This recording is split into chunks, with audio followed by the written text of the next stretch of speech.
Oh, well, everybody know who I want next. I want Terrence Crawford next. You're gonna make that happen? Huh? You're gonna make that happen? Oh, definitely. That's the fight that I want. That's the fight everybody else want. Like I said, I'm gonna get these straps and I'm gonna go over there and take his shit too. All right. Errol, congratulations. Terrific fight this evening. Thank you, man. Now, strap season, y'all know what time it is, baby. Terrence, I'm coming for that motherfucking belt. All right.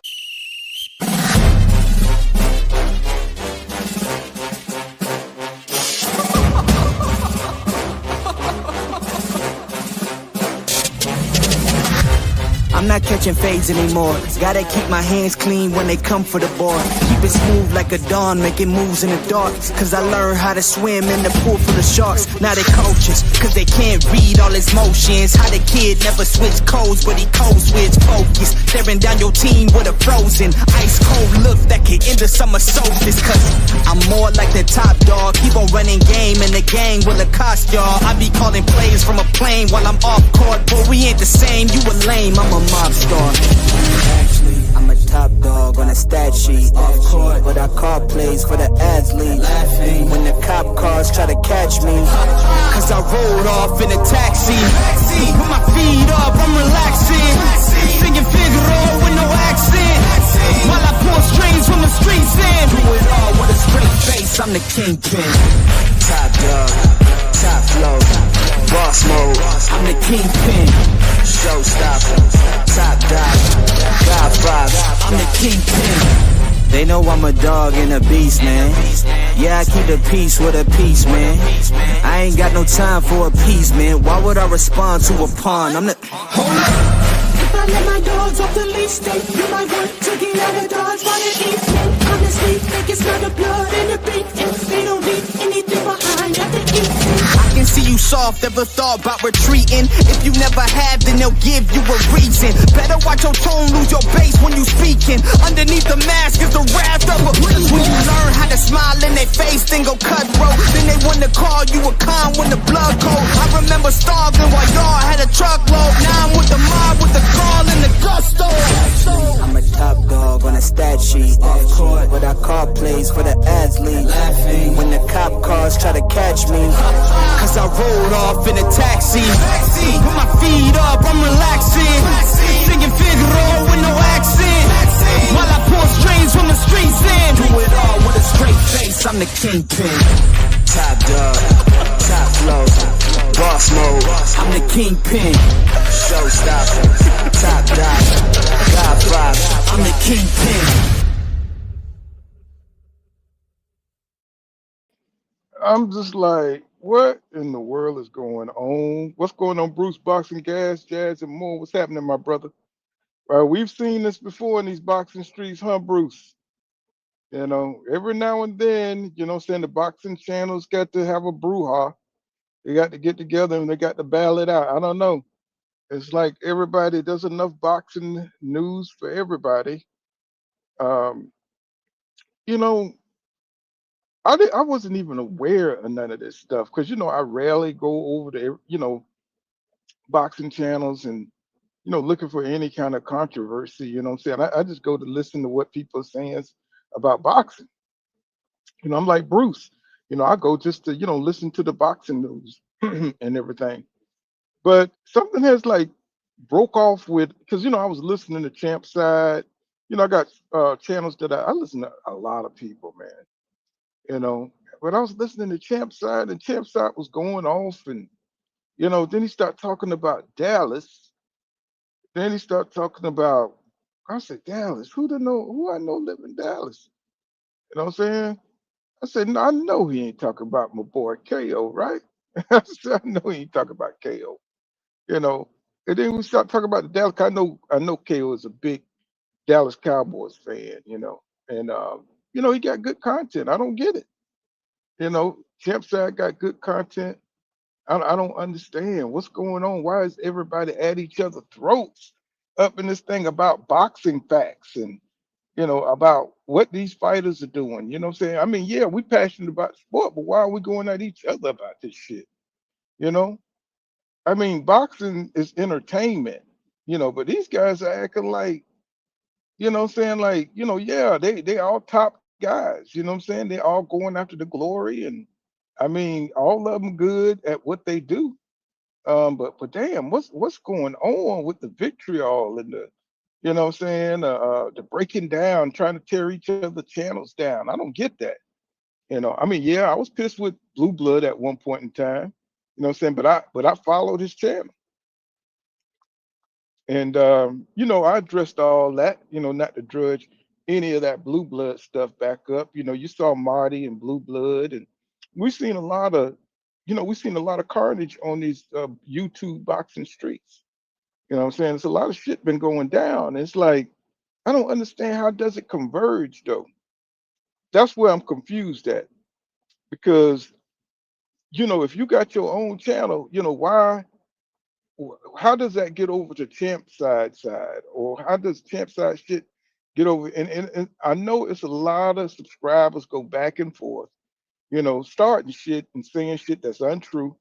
Um, if you mention somebody's name, they'll go back with it. There's, oh man, Pull Counter Boxers talk about KO. They go to champ side and say, you know, Pull Counter Boxer said something about champ side, and the shit is all untrue. Shit is all untrue. 9 times out of 10, nobody ain't really saying nothing negative. Not, they are now. You know what I'm saying? 'Cause I just went over the KO channel just to see what was going on, because I heard Champ Side, and Champ Side. I never really heard Champ Side go out and like directly at some a channel. Maybe you have, cause I don't watch Champ Side religiously like that, but I respect his content because he does more than boxing, right? I look at him. I used to look at Blue Blood as a reporter too. I used to look at them as different, like, because they get the interviews and they go behind the scenes, and people who do that, I look at them like Just Do. He's starting to get interviews. I look at them more like boxing reporters or something like that. The channels are just for boxing fans, right? But when you push your content, what I'm saying, to that next level, to where you're getting the interviews and you're getting the attention and you're drawing in the people, then the egos come into play. What I'm saying, and people are getting really upset and irritated with each other, especially if you get one thing wrong. Nobody's perfect at this shit.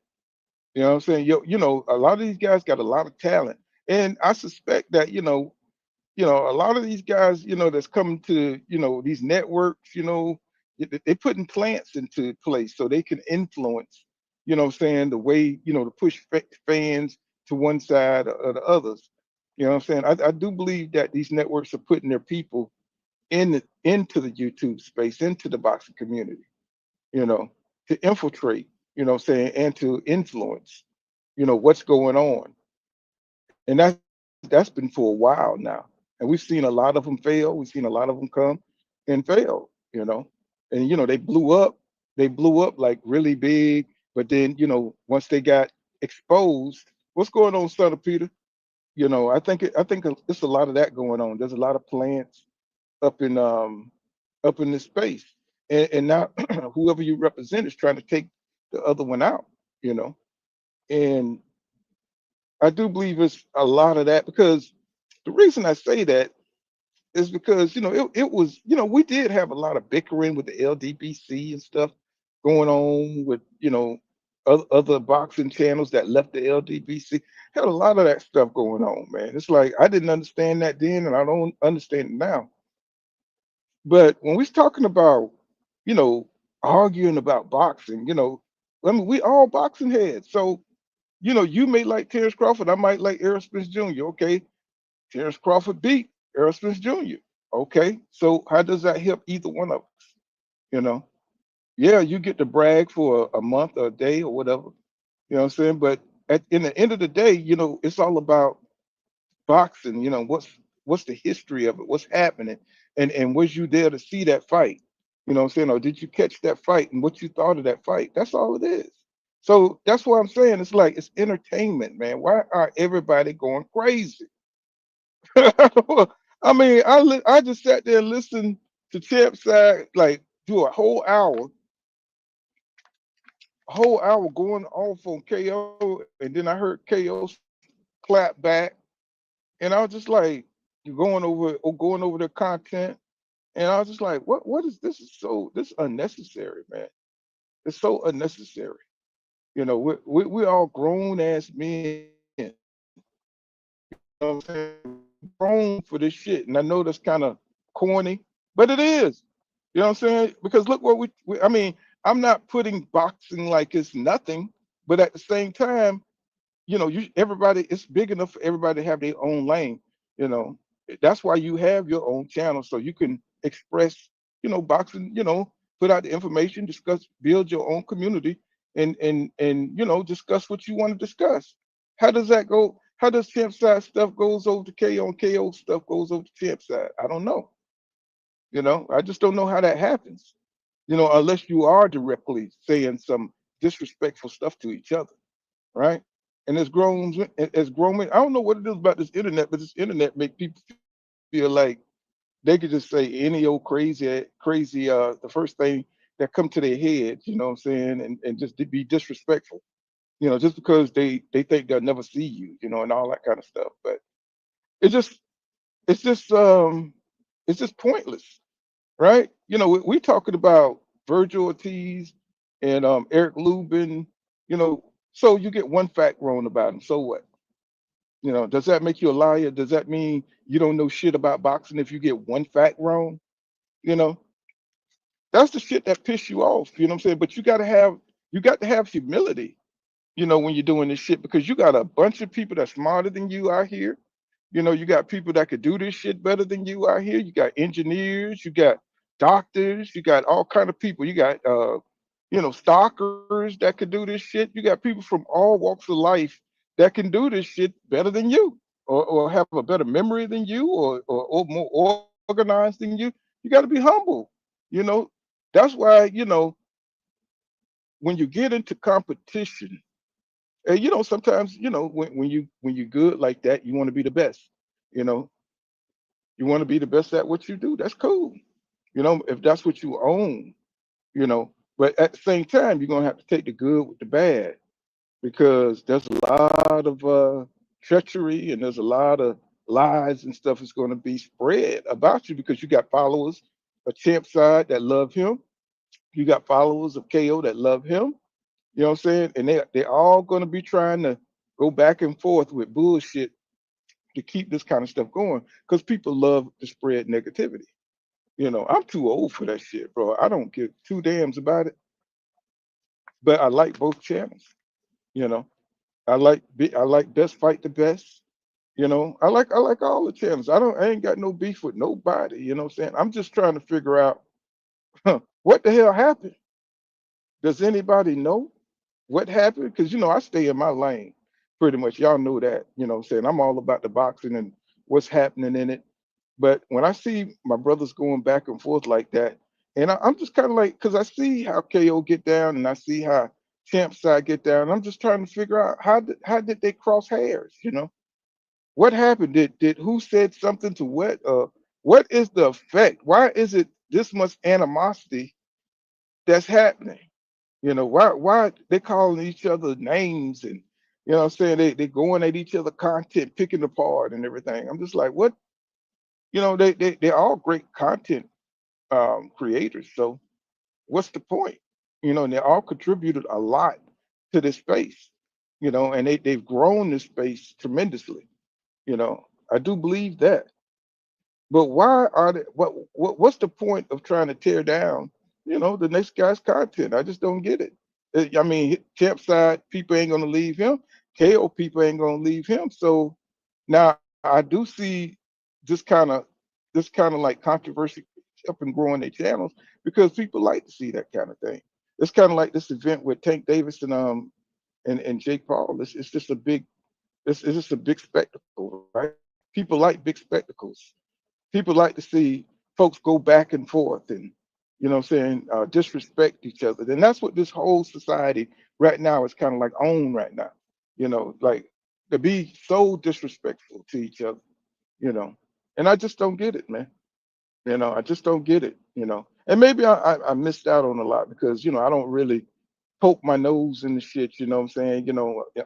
Even when somebody says shit about me, I don't give a damn. I just don't have the energy.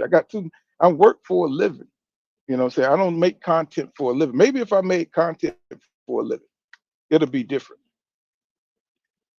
It'll be different. You know what I'm saying? Like if I was out here making content for a living, and I want to be the best, and maybe it would affect me because I don't live that kind of life. You know what I'm saying? I'm not about that. Maybe that's what it is.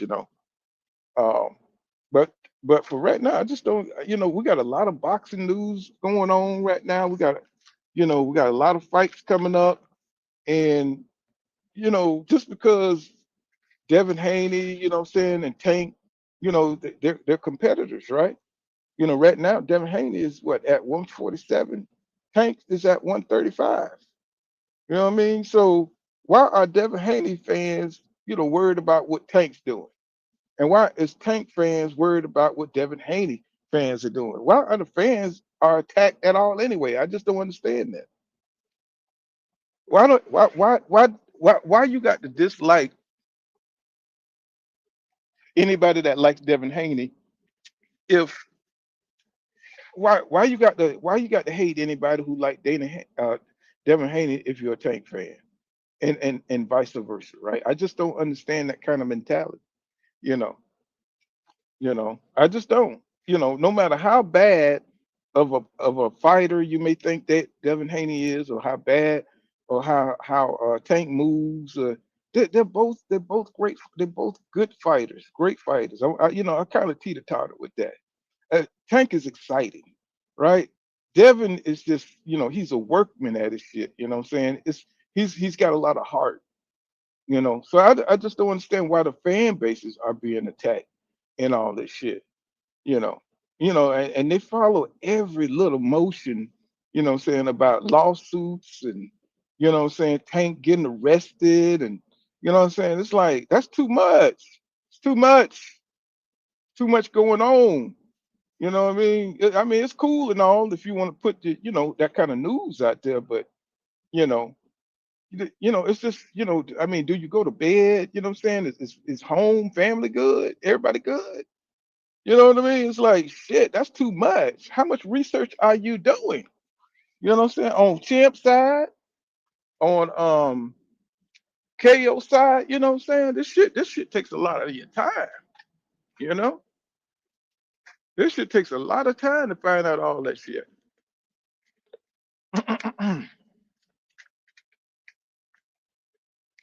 And as a working man, I just don't see how the hell you do it, or how you even keep interest in all this shit for every little moment, following every little page, every little second. But that's my little spiel on it. I just hope that these guys can, they probably never, be cool or whatever, but I hope they can work it out, man. It's just kind of crazy to see them go back and forth. I just discovered this shit today, by the way, because I was on Champ side just listening to him go off and stuff. I was like, who is he talking about, right? So I was just surprised that it was KO boxing.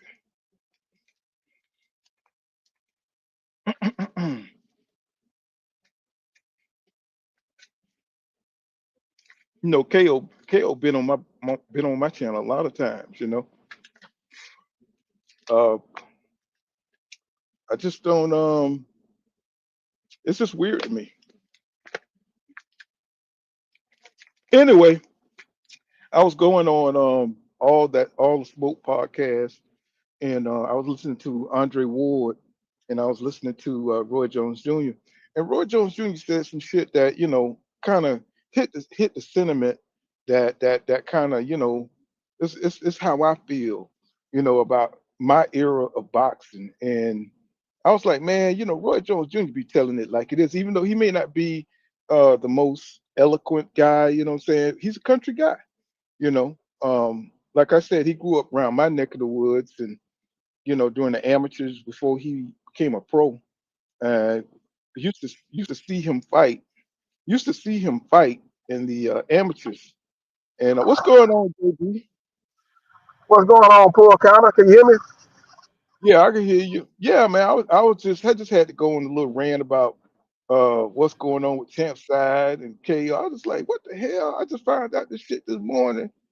And before I go into, talking about what the stuff that I want to talk about, but I was like, did you hear all this shit going back and forth? I just went to the videos and they were going off, man. I was like, damn, what happened? Yeah, give me an update What the on. hell I do happened? know that. Yeah, give me an update on. I do know the Champ Side is a pro Haney channel, and obviously Knockout is a pro Tank channel. So, like you said, I don't know why they going back and forth, man. You know, you got a guy that's fighting at 135. You got another guy that's fighting at 147. So that ship has sailed. That fight's not gonna happen. I know Tank moving up to 195 to fight Jake Paul, but that's an exhibition. You know, that's not like actually like moving up to fight a high world class level fighter. So I just need you to update me on what's the beef with it. I know if I got something to do with Tank and Hank. Well, I'm trying to, that's why I came to the boxing community. I was like, what the heck? I mean, cause I just clicked, just went on one channel and just see what Champs I was talking about, and it was just a bunch of insults. It wasn't nothing like what started it. It was just I don't even know. That's why I'm asking the question: do anybody know what started this shit and why is it going on? But I just went to KO and listened to his channel, and he was frying everybody. He was cooking everybody and shit. I was like, God damn, you know. And of course, Blue Blood, I don't know how he be getting in the shit. You know what I'm saying?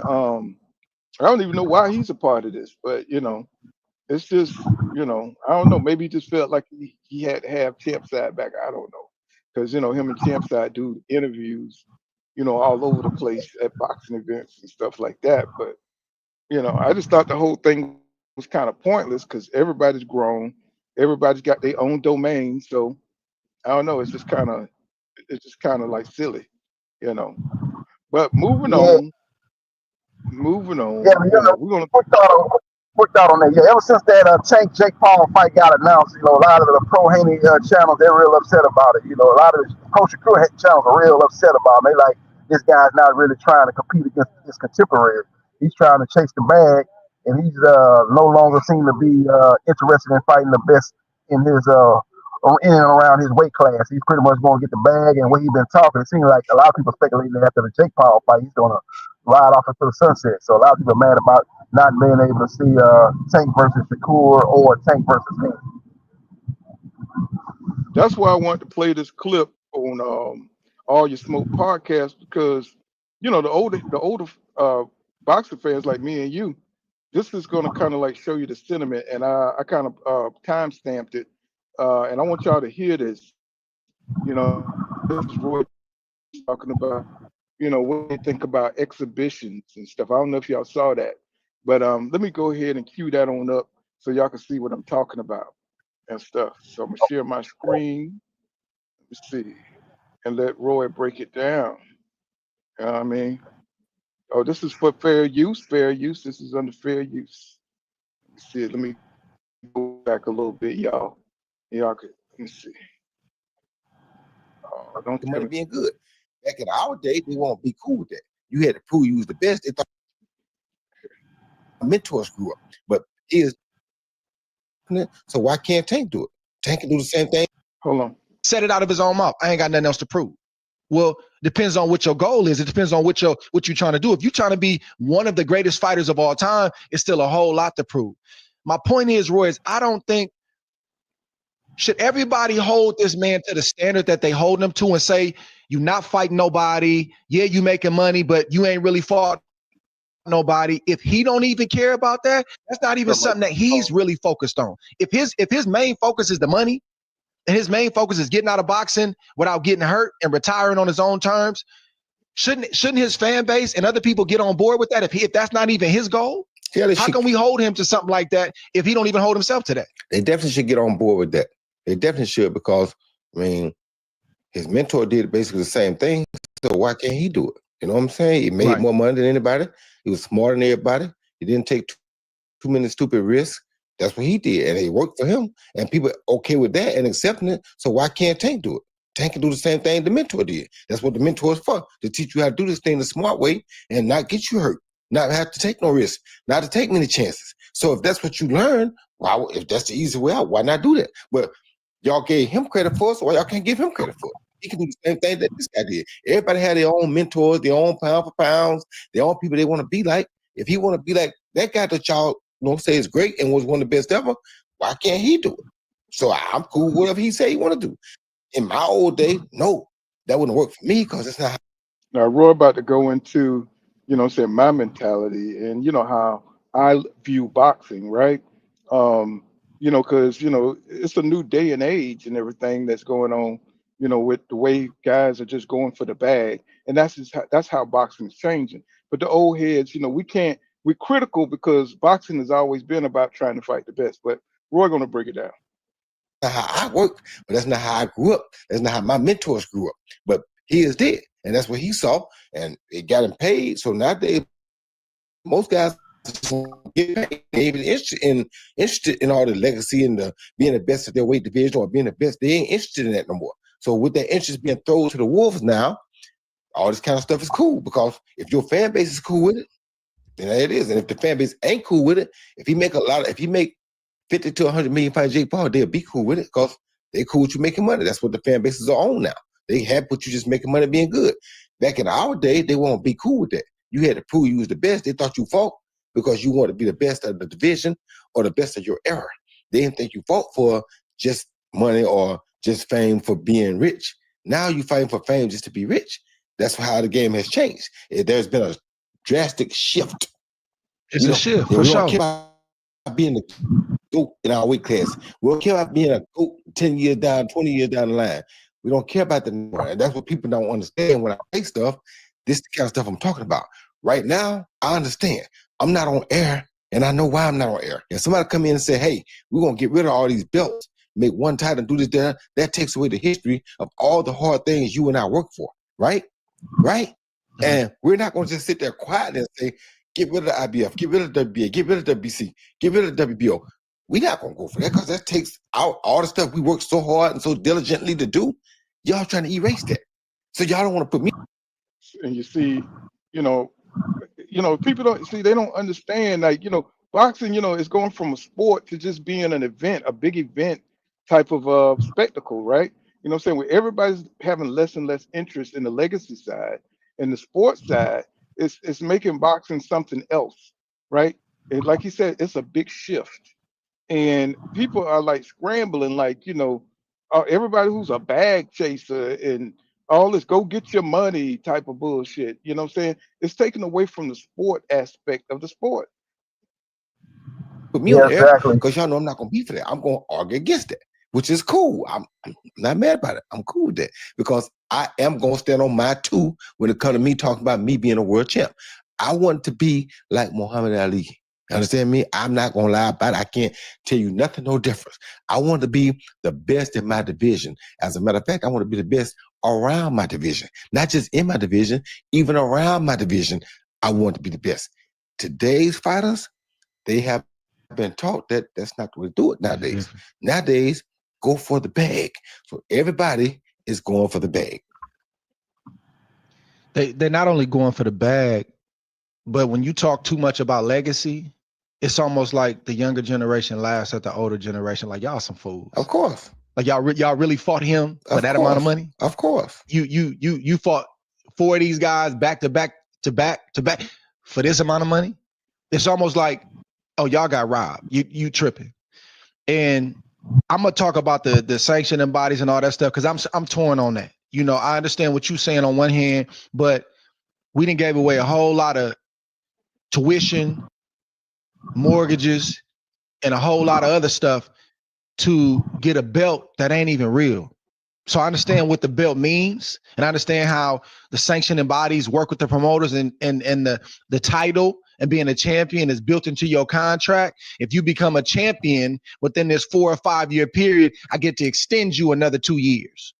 Or if you become a champion within this 5 years, now your minimum amount of money, it goes up. So it's a whole discussion about the sanctioning bodies and their place in boxing and if they should be in there. But I want to stay on these exhibitions, and I really want to touch on the fan base thing that you just said right now because now Roy, he said all that, He said off. Now Andre Ward, he's trying to fight for how the mentality of these young fighters today. You know what I'm saying? And don't get me wrong, I do understand. But watch how Roy shut his ass down. I've never seen nothing like this in the sport of boxing.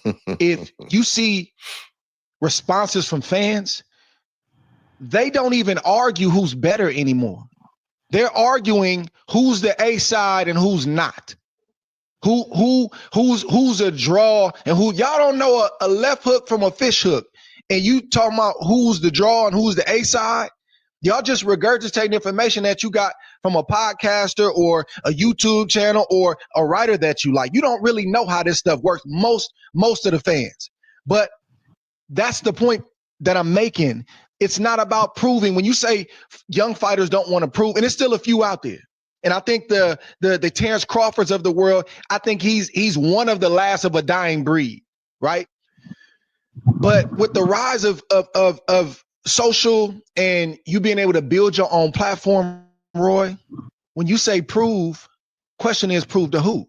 Because if I can prove to my 500, 1 million, 2 million, 4 million followers, as long as they believe that I'm a GOAT and that I'm him and that I've done enough and everybody's ducking me, that's enough. That's the validation that helps cats sleep good at night.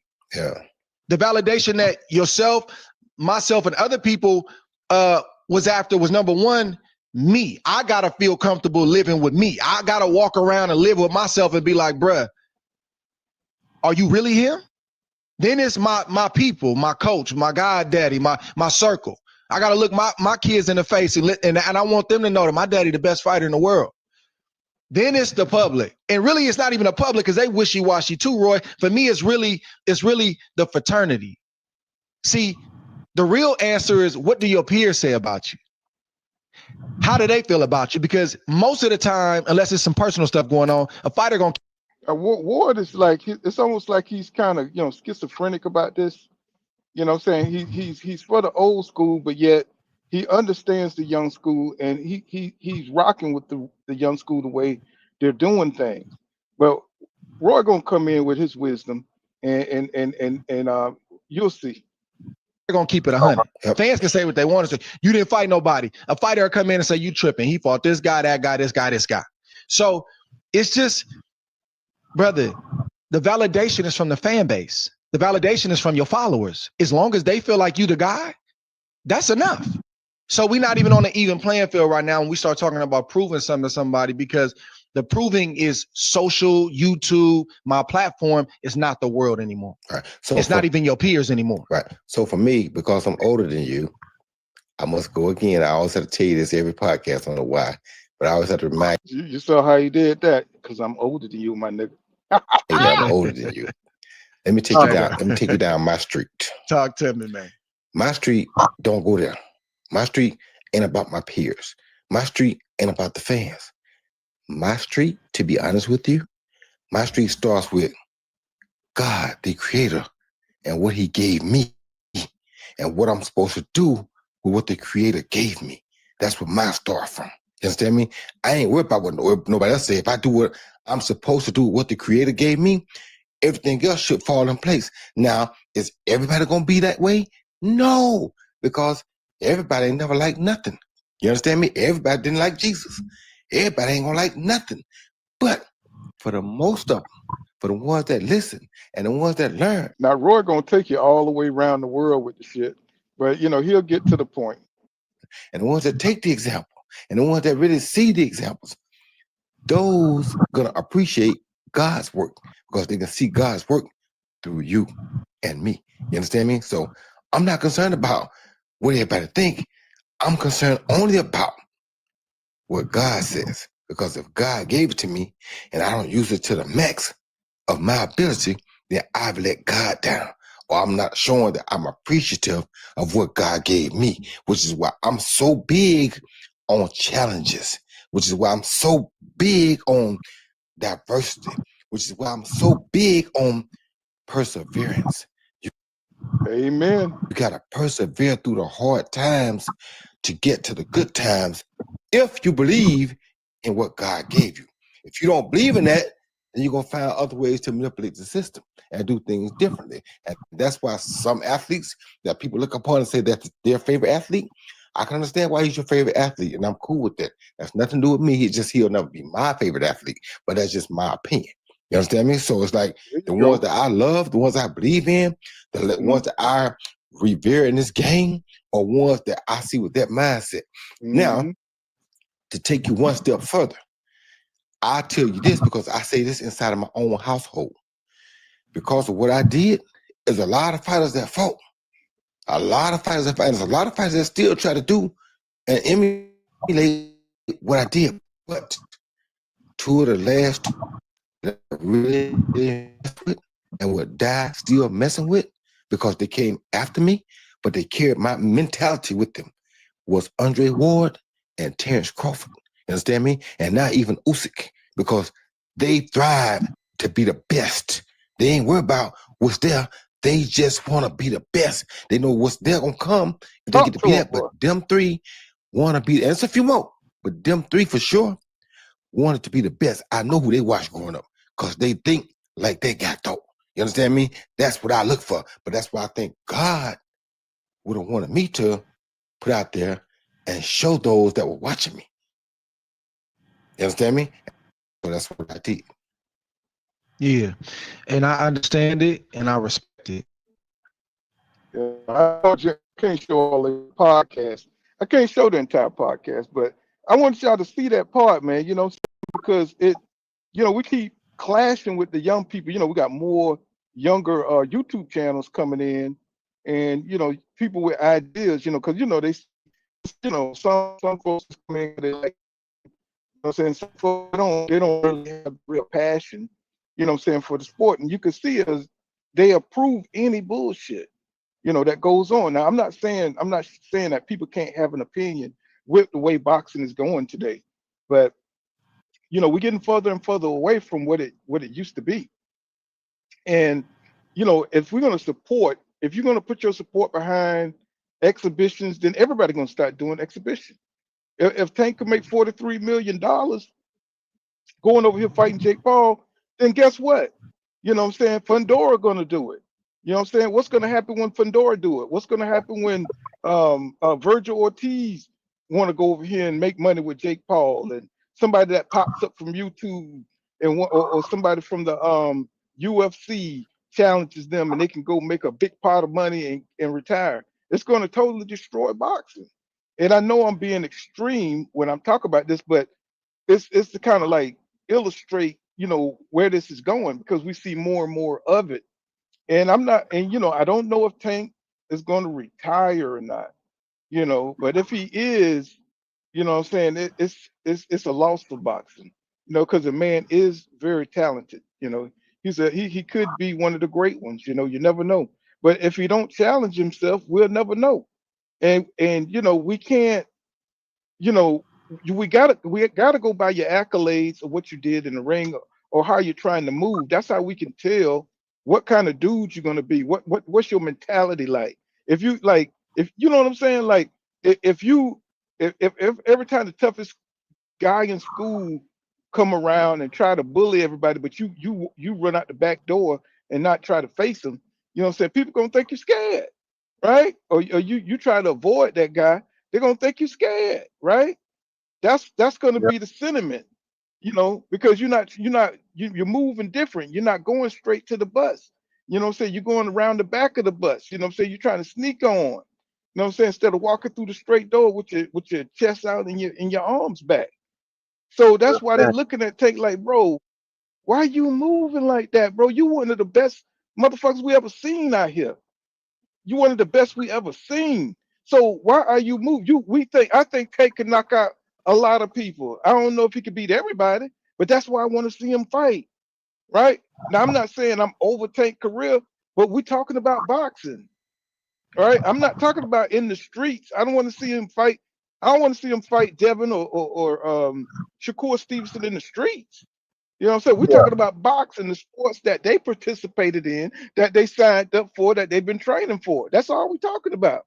You know, we're not talking about taking over their careers and offering money to, you know, to go make these fights. No, we're just talking about the sport aspect of it. People make it so personal that boxing fans want to see the best boxers fight. Isn't that crazy? Yeah, that's crazy. Motherfuckers That's get crazy. so they get so out of whack when we making these fantasy fights when that's all boxing fans have ever done. That's what we do.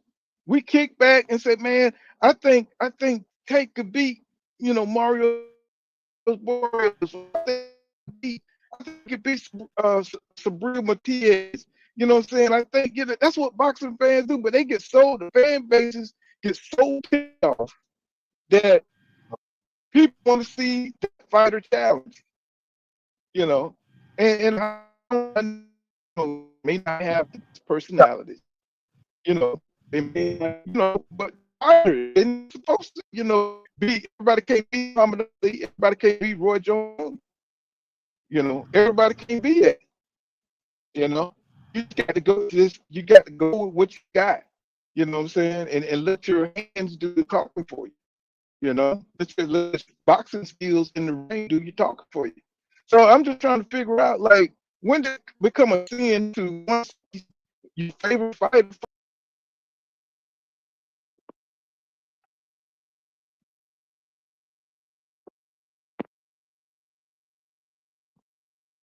Hello?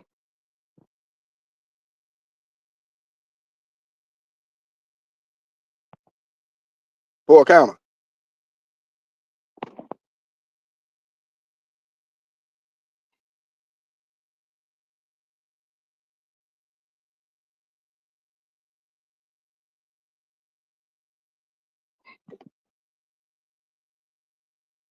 Hello? We're not saying that Tank need like Terrence Crawford move up 3 weight divisions and fight somebody up at 154 or anything like that. That's dumb. That's stupid. No, we just want to see him fight his contemporaries. We want to see him fight his rivals, and we've been waiting 10 years to see it. But nobody don't want to say shit about it. I don't understand that. You know, do I hate Tank? No, I just want to see him fight the best guys that was around him. That's it. We that Devin Haney, for all the hate that I see on and y'all somebody gonna say, ooh, poor kind of boxing. He's a Devin Haney lover. I don't give a fuck about that, bro. You know what I'm saying? I don't care about none of that. You know what I'm saying? I'm a fan of boxing. I'm a fan of these guys because they fight for a living. You know, Devin Haney seems like he's trying to fight the best guys he can find. You know, he's trying to get the best fights that he can get. Now, do I believe he could beat everybody? Hell no. I don't think he can win against most of these guys. But he's trying. That's what I see. I see him taking the challenges. No matter what you may think of Bill Haney, I don't give a damn about Bill Haney. You know what I'm saying? I don't give a damn about none of that. I just want to see him fight Brian Norman Jr. And then after that, if you want to face Boots and get destroyed, hey, I'm up for seeing that too. So I just kind of want to show you how I look at it, how I stay neutral, with it, because you got to put sport first. Now, if Devin Haney wanted to go and fight Jake Paul, I'd be pissed. You know what I'm saying? If Boots wanted to go fight Jake Paul, I'd be pissed. Not because it's Tank, it's because we need to get back to boxing and moving boxing forward. So these guys can get in these divisions and stop fighting the contenders. They go for the belt, become the champion, and then go down the line. That's what we're missing. But these guys are saying, no, no, I don't like that. I don't like belts. I don't believe in belts because it's somebody you don't want to fight.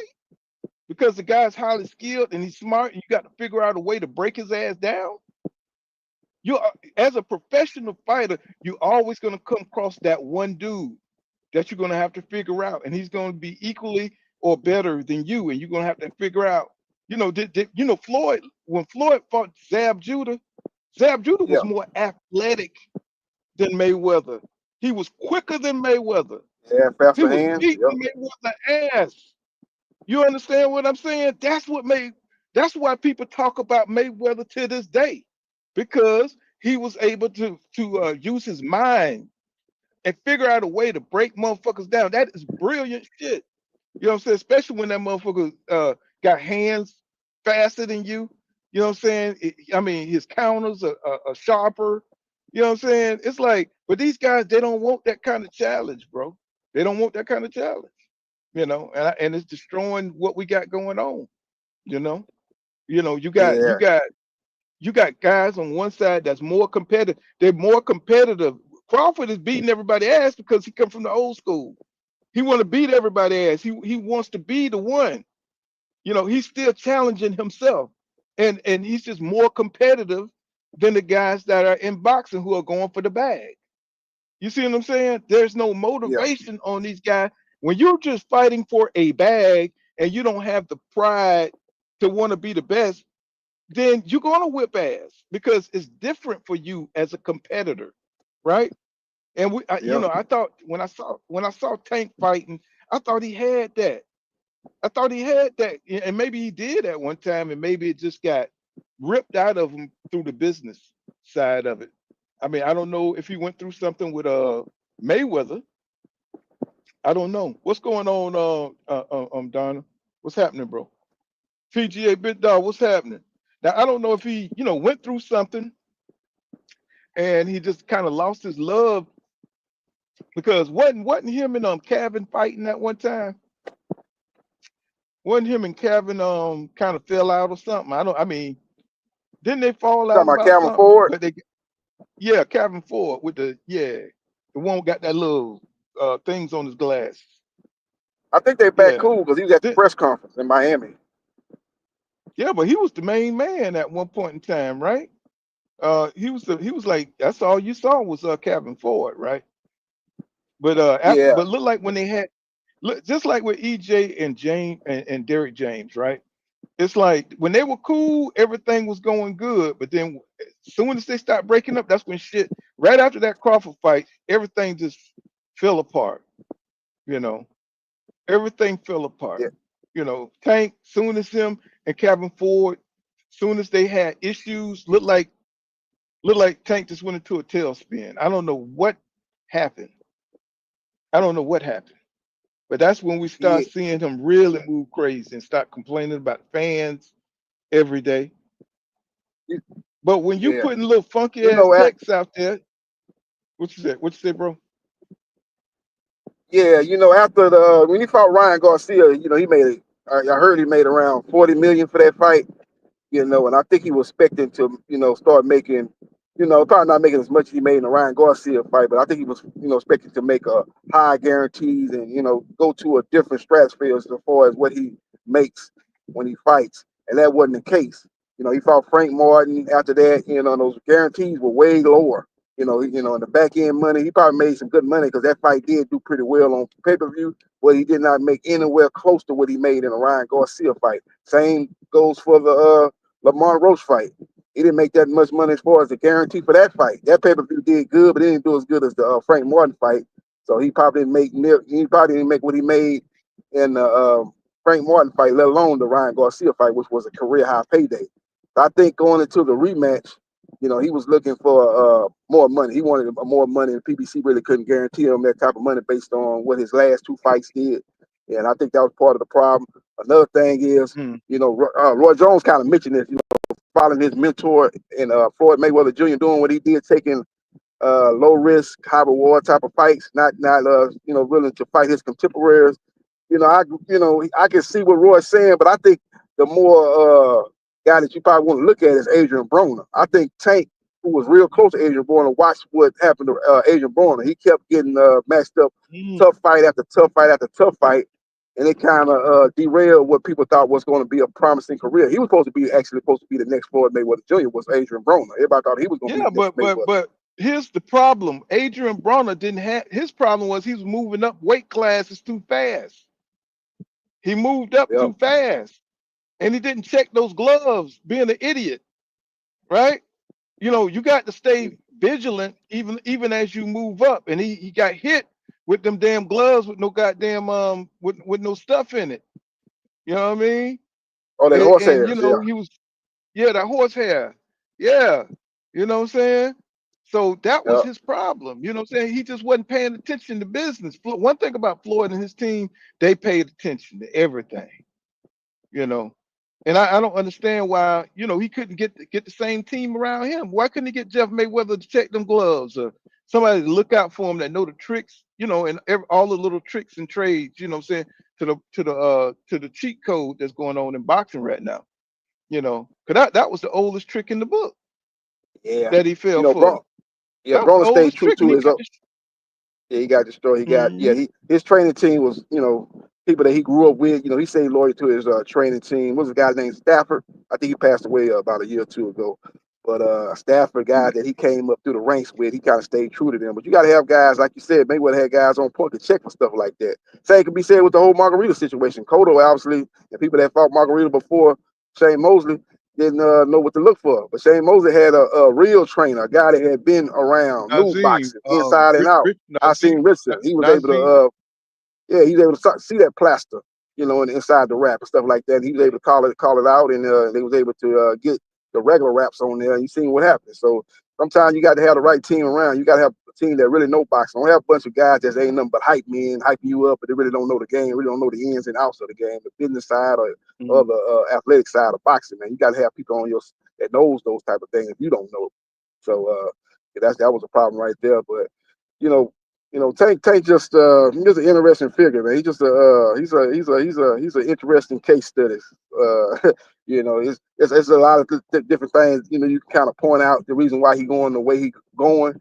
I think another thing people ain't looking at. The PBC was trying to make Canelo fight Jake Paul, but when Canelo left PBC and went to Turkey, they still wanted to make that fight with Jake Paul. See, PBC trying to get, they trying to stay somewhat relevant. They obviously have fallen off. I'm not saying that they about to go out of business, but it's obvious that the PBC has fallen off. So they trying to do anything they can to stay relevant and turn a profit.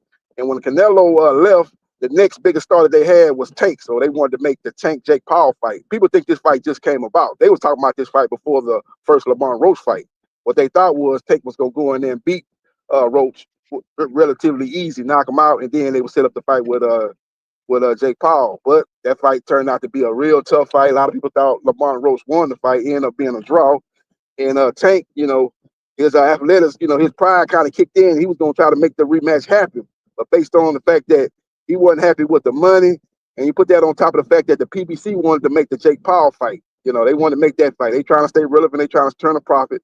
And, you had a lot of different things going on was the reason why this fight got announced, man. I don't think this is just Tank idea. Oh, I'm just gonna fight Jake Paul. I think PBC is behind this. They're really pushing him to do this.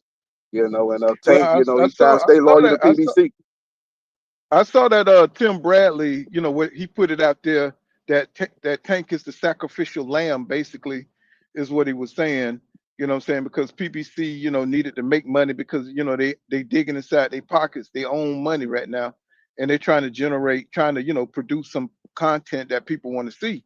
And I mean that makes sense. That do make sense. But Tank, he's got to stand up, man. Against the PBC.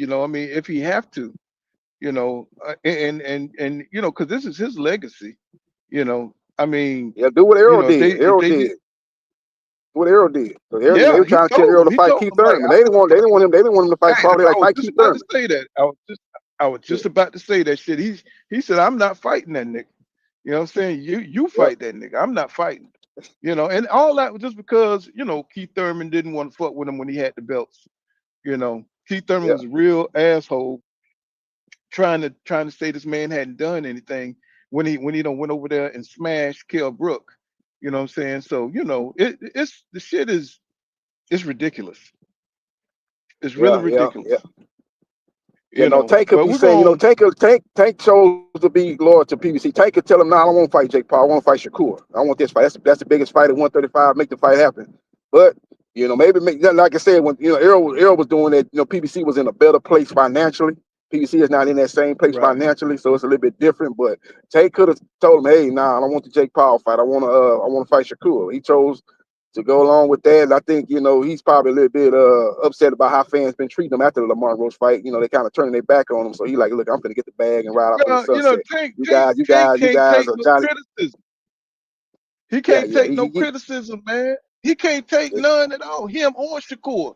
So even though Shakur was talking shit, you know what I'm saying, about, he said Tank won't pick up and talk to him on the phone the way Errol Spence Jr.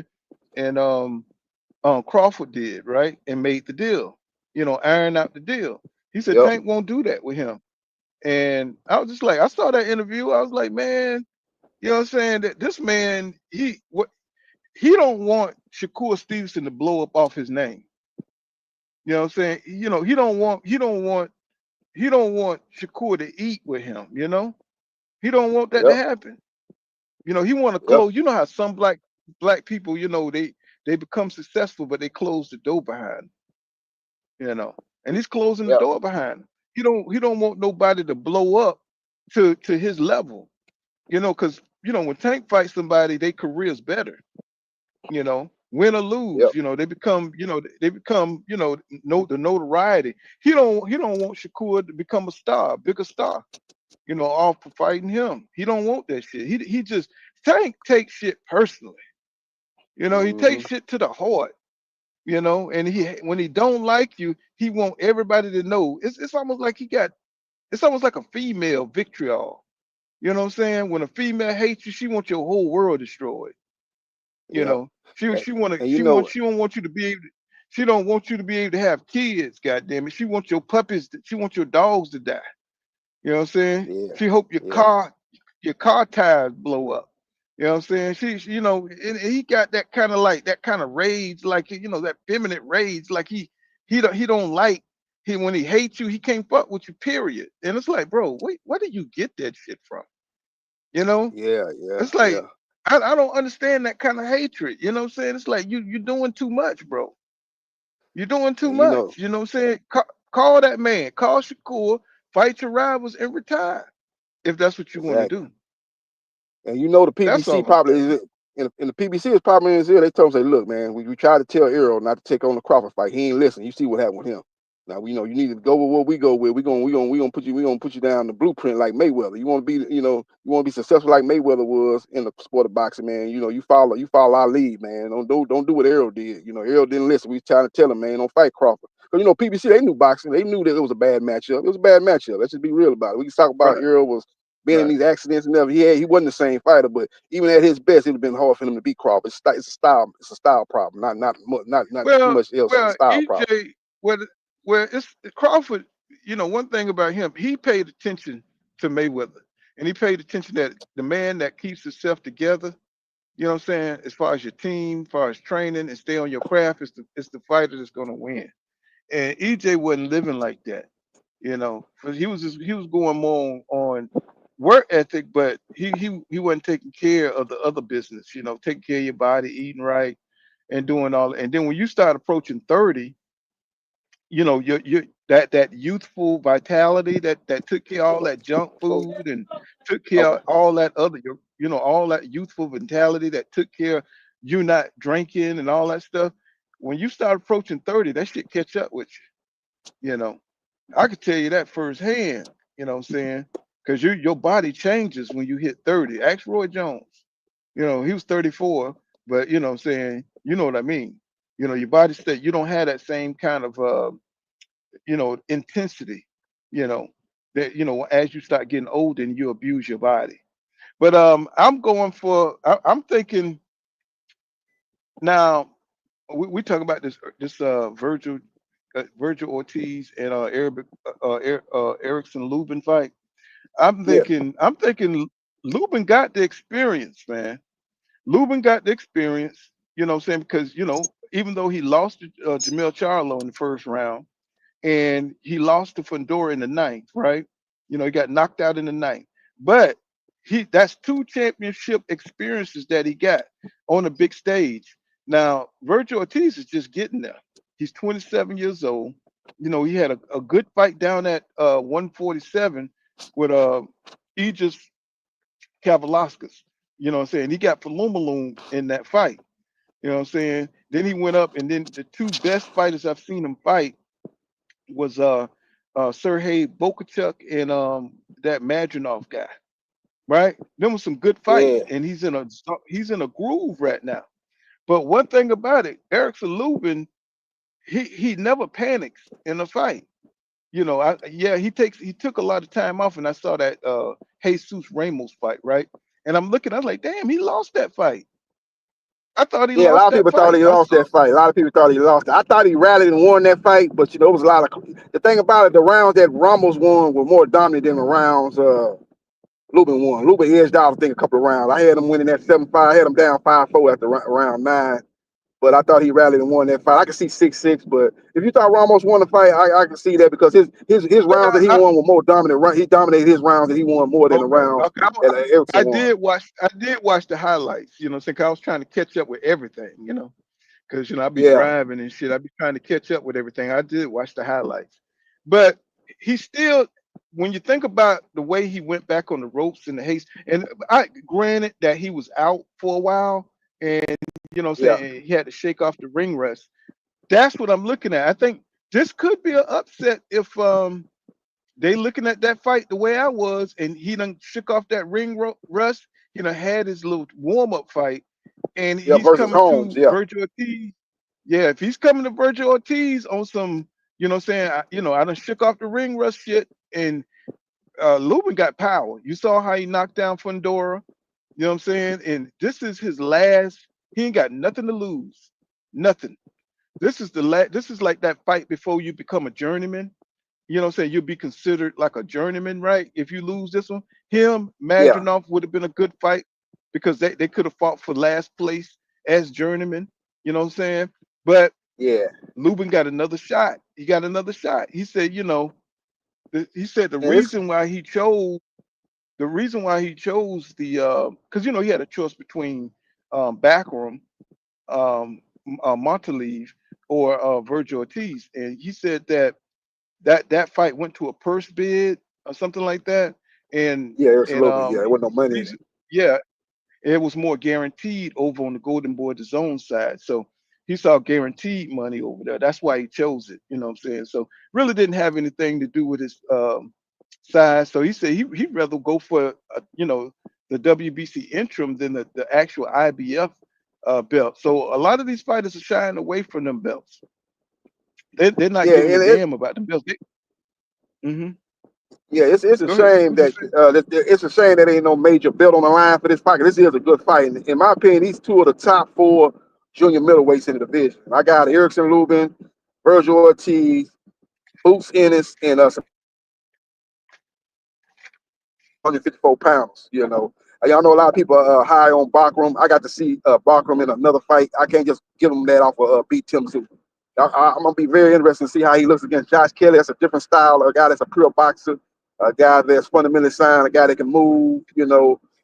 Very, very smooth operating that ring. A little bit different than rugged, you know, straight up and down, no special effects type of fighter that Tim Tszyu is. So I want to see how he does against a different style. If he's able to dominate Josh Kelly, who hasn't lost since he got beat by David Avanesian, a good fighter. He's able to dominate him and beat him, then I'll be a little bit more sold on Bakram. But right now, my top 4 is Fundora, Ennis, Vergil, and Erickson Lubin. And 2 of them going to be fighting November 8th. So this is going to be a good fight. I'm very excited for this matchup, man. Like I said, I think they 2 of the best in the division. The winner of this fight, in my opinion, got to claim that they the best at 154, even though they might not have a belt.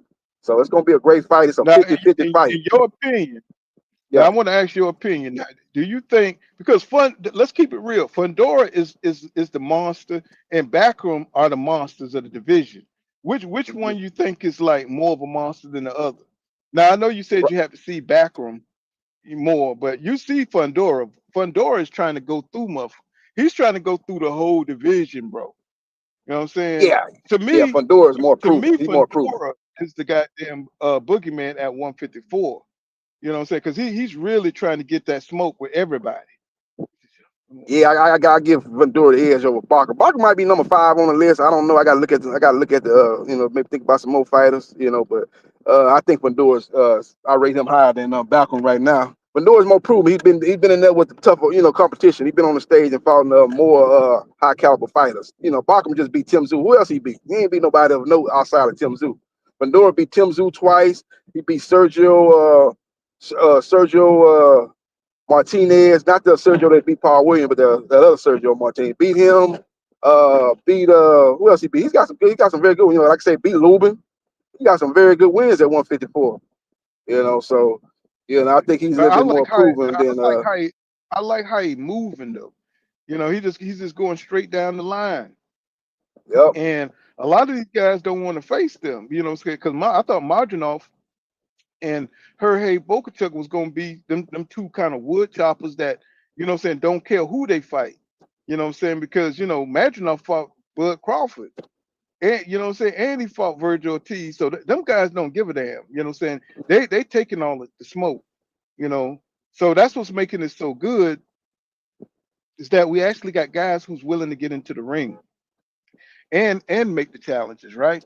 So, you know, Lubin always, you know, was that guy who came in hot.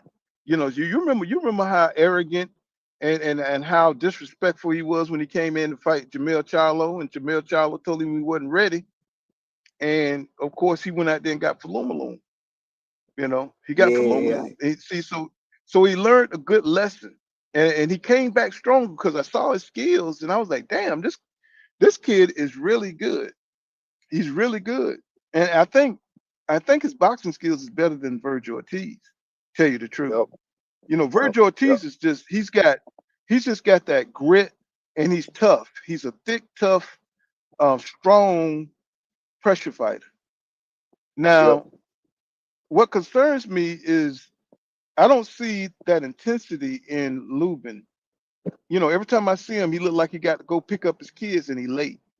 Or you know what I'm saying? It's always look like he just kind of got antsy or something. He just, you know, he look like a dad. You know, he's starting to look, you know, he ain't got that same kind of swag that he had when he was trying to fight when he's trying to fight Jamil. He don't have that same kind of swag no more. Yeah, you're right about that. Because you're supposed to be that next star. That next star. When he was winning those fights before you fought Jamil, you know, he was supposed to be that next guy to kind of take over. That's what PBC thought. You know, that's why he got a title shot that early. People thought his talent level and skill level was that good where he could overcome the experience and still beat a champion in Charlo. So that was a 50-50 fight going in. A lot of people were picking Lubin based on how he looked. Yeah. And he might have took that fight a little bit too early. Do you remember the cash shit he was talking? Yeah. There was a lot of trash talk in the lead up. Hey, that boy was talking cash shit. I was like, God damn. Yeah, he got a lot of holes in his game. He don't know what he's doing. He ain't got no comp. I mean, I was like, who is this kid? I was like, do he know who he talking to? I mean, like, he came in there like he know Jamil Charlo or something. I was like, damn. You know what I'm saying? I was like, I got to see this fight, and went out there first round. Got knocked out. Yeah, and I think if he just got caught with a shot he couldn't recover from, he got hit right on the temple, man. He got caught and it was over with. But I think if he could have maybe got through that first round, I think it would have been a real good fight. He might have been off, but he just got clipped early. Inexperienced, you know, you can't be ducking your head that low like that with a puncher. Got caught, and then that was it. So it's a shame that he really ain't got no shot at no title since that fight. He been fighting a lot. I ain't never seen a fighter fight as many eliminators as Lubin has fought. He fought like 50 eliminators. So he basically another eliminator. Basically, they ain't calling him one. He basically eliminated. Ain't no major title in line with him and Ortiz. So, you know, like I said, I still think this is a great fight. This is two of the best four fighters in 154 pounds, in my opinion. So I like this fight, man. I wouldn't mind seeing the winner of this fight take on a Bachram or take on a Ennis or take on a Fandora. You know, so we'll just have to see, man. It's a good fight, though. But the crazy thing is, they write Eric Lubin off, but Majidov just lost 2 back-to-back, but they still think he a top elite fighter. But they done wrote Lubin off. I'm saying, man, he only lost 2 also. He just got knocked out. You know what I'm saying? But I said, yeah, y'all can't like, you know what I'm saying, discriminate like that, because, you know, Majidov haven't been around like that.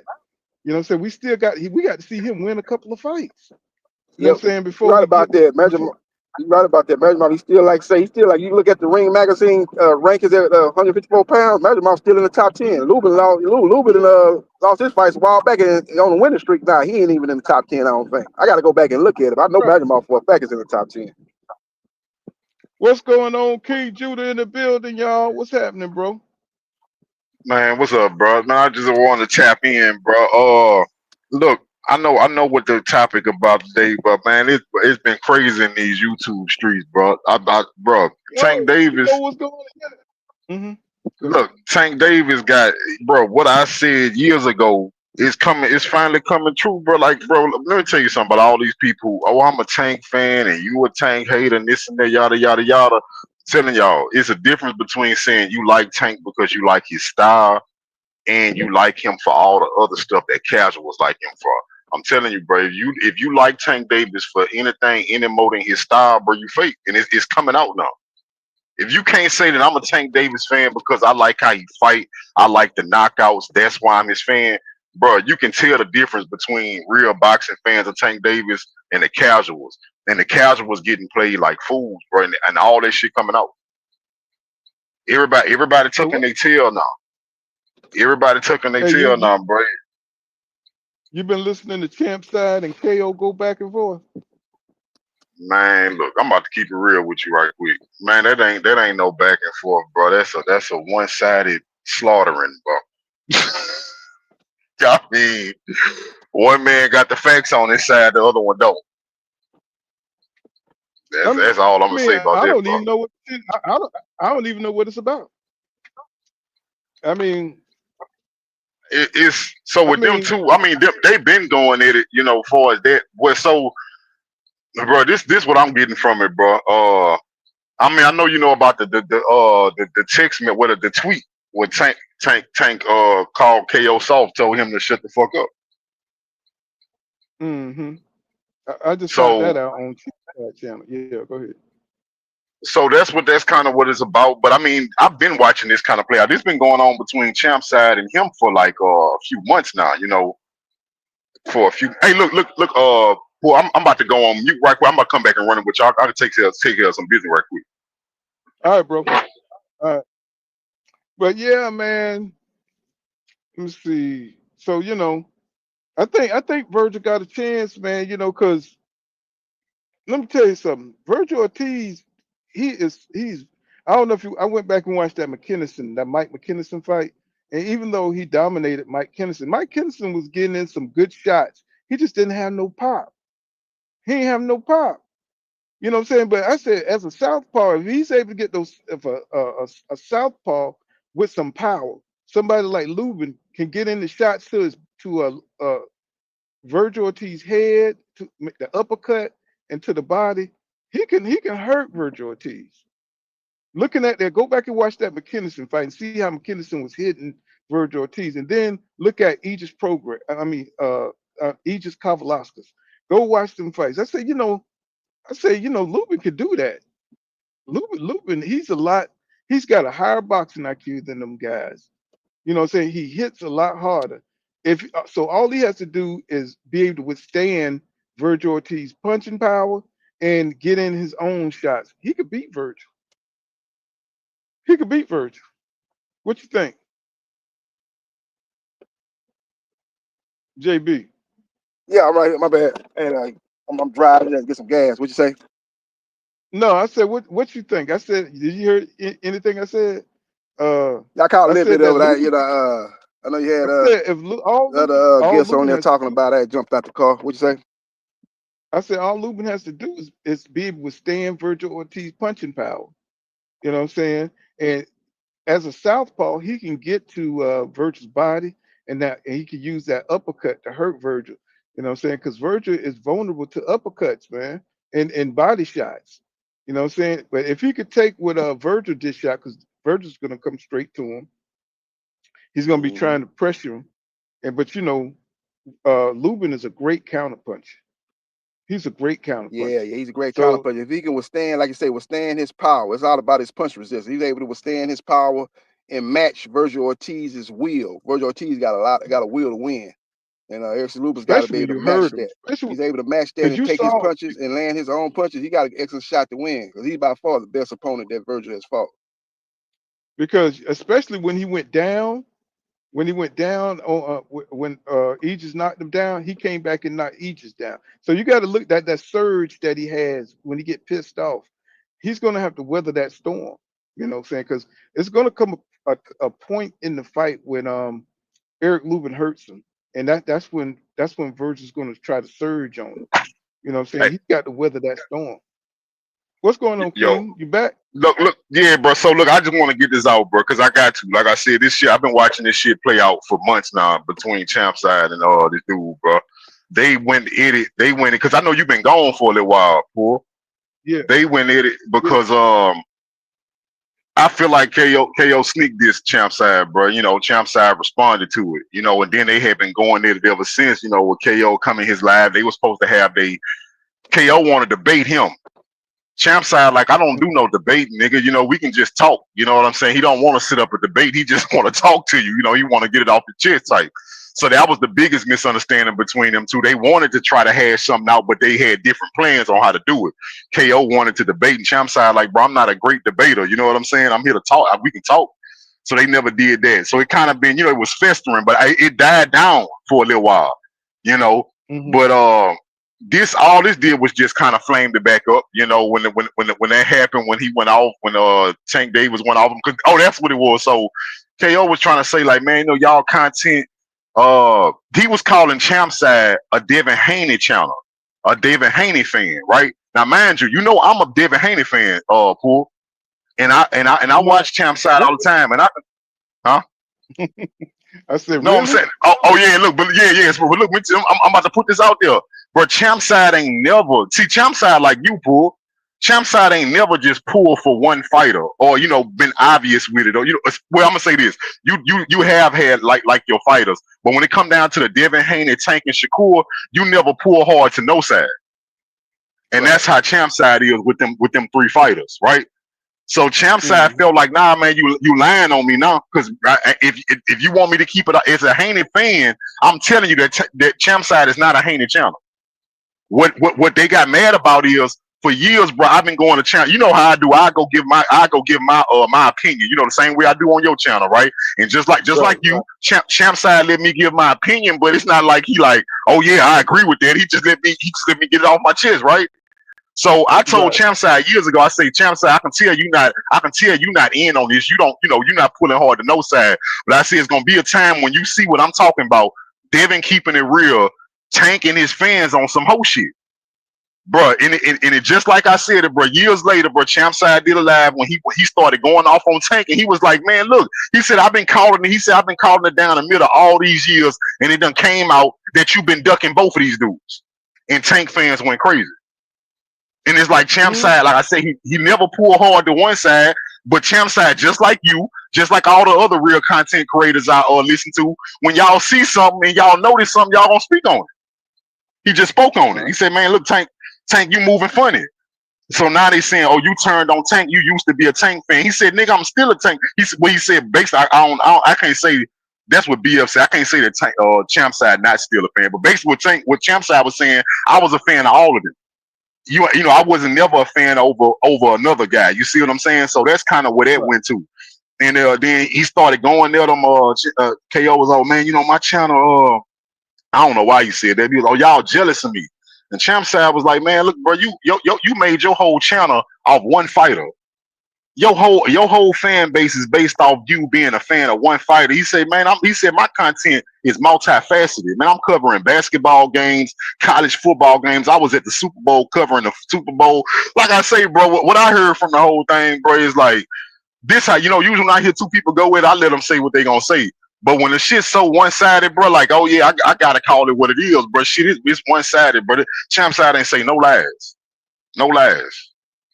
That's real, bro. Like, I fuck with KO, bro. You know, me and KO was tight or whatever, bro. But when I saw that your whole niche, and you know me, I don't call myself a content creator now. Shit, I ain't did a video in years. Really take it serious in years. But I know what it take if you want to build a channel, right? So when you find a niche that's working, you stick with it. That's why I never said nothing about KO, because the truth of the matter, and Champside called that out too. He said, "Man, you found out that riding Tank and getting his fans was big money. Your channel blew up off that, and that's your niche."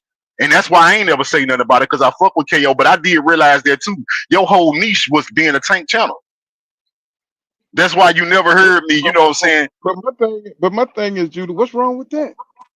I mean, nothing to be wrong with it, Paul. Nothing to be wrong with it, Paul. But it was the fact that KO tried to accuse Champside of being a Haney channel. And that's when Champ Side had to read him his rights. Like, nah, if anything, you a Tank channel. He said, my channel ain't dedicated to no one person. And that's what the So whole shit is about. that's what it's about, bro. The shit done went wild in these YouTube streets. I sit back now, bro. I was listening to KO over there, man. He was going scorched earth over there, man. And I don't know how Blue Blood caught the strays, and he was going there calling him a damn liar. Well, we know how Blue Blood get down, but you know what I'm saying? Nah, I'm gonna tell you about that. Let me tell you, because I know you doing content, man. Hold up, man. I got some shit going on. Y'all keep. I'm coming back. Sorry about that, y'all. Y'all know shit. Y'all part of these damn YouTube streets. Y'all know what's happening out here. Once again, everybody done got their panties up in a uproar. You know. This stuff really blew up after Tank and Jake Paul got announced. You know, that's what a lot of people. I seen a lot of channels, boy. They was like, man, they can't believe Tank doing this, and I can understand that, man. I don't understand why he's doing it either. It's not a fight I want to see, really, particularly want to see. But you know what? I'm gonna tell you this. Tank can do. Tank can leave here, and after this, he can retire. He can come back in a year. People still gonna love Tank. So, you know, people still gonna love him. You know what I'm saying? So I don't understand why. I mean, I want to see him get back to where he was when he fought Ryan Garcia, and he walked into that ring, and Tank. That was Tank night when he fought Garcia. I want to see him on that trajectory again. I want to see him on that same trajectory again. You know what I'm saying? But this time, I want him to fight all of the couple of fights that everybody want him to want to see him fight. That's what I want from him. You know I think he done, Paul. I think he done, bro. To be honest with you, you know, it is what it is, bro. Like I said, I mean, everything I've been saying coming to fruition. That's all I'm saying. I'm sitting back and watching everything I knew was gonna happen happening the way I envisioned it years ago. Tank Davis was a facade, bro. And if you fell into that facade, he like, brother. I don't know if y'all keep up with like psychology. They call it future faking and gaslighting people. When you trying to manipulate another person, you never give them what you want. You always promise them, just wait, I promise I got you. I ain't do it for you today, but if you keep rocking with me now, I promise you tomorrow I got you. Tank Davis did that his whole career to his fans. Yeah, I'm gonna show y'all. Y'all know I'm the best. I'm gonna show y'all I'm the best too. Watch. Just wait. Not this fight, but the next fight. I'm gonna show all them niggas that said they can beat me. I'm gonna show them. Just wait. And he did that his whole career. And I knew he wasn't never gonna fight none of them dudes. But yeah, I remember you saying that too, and I was telling you you ain't know what the hell you were talking about. But you didn't say that. Let me tell you, if you about to tell me 15 what's going on with Blue Blood, and I've been gone for a second. So what you say? Why Blue Blood got caught up in all this shit?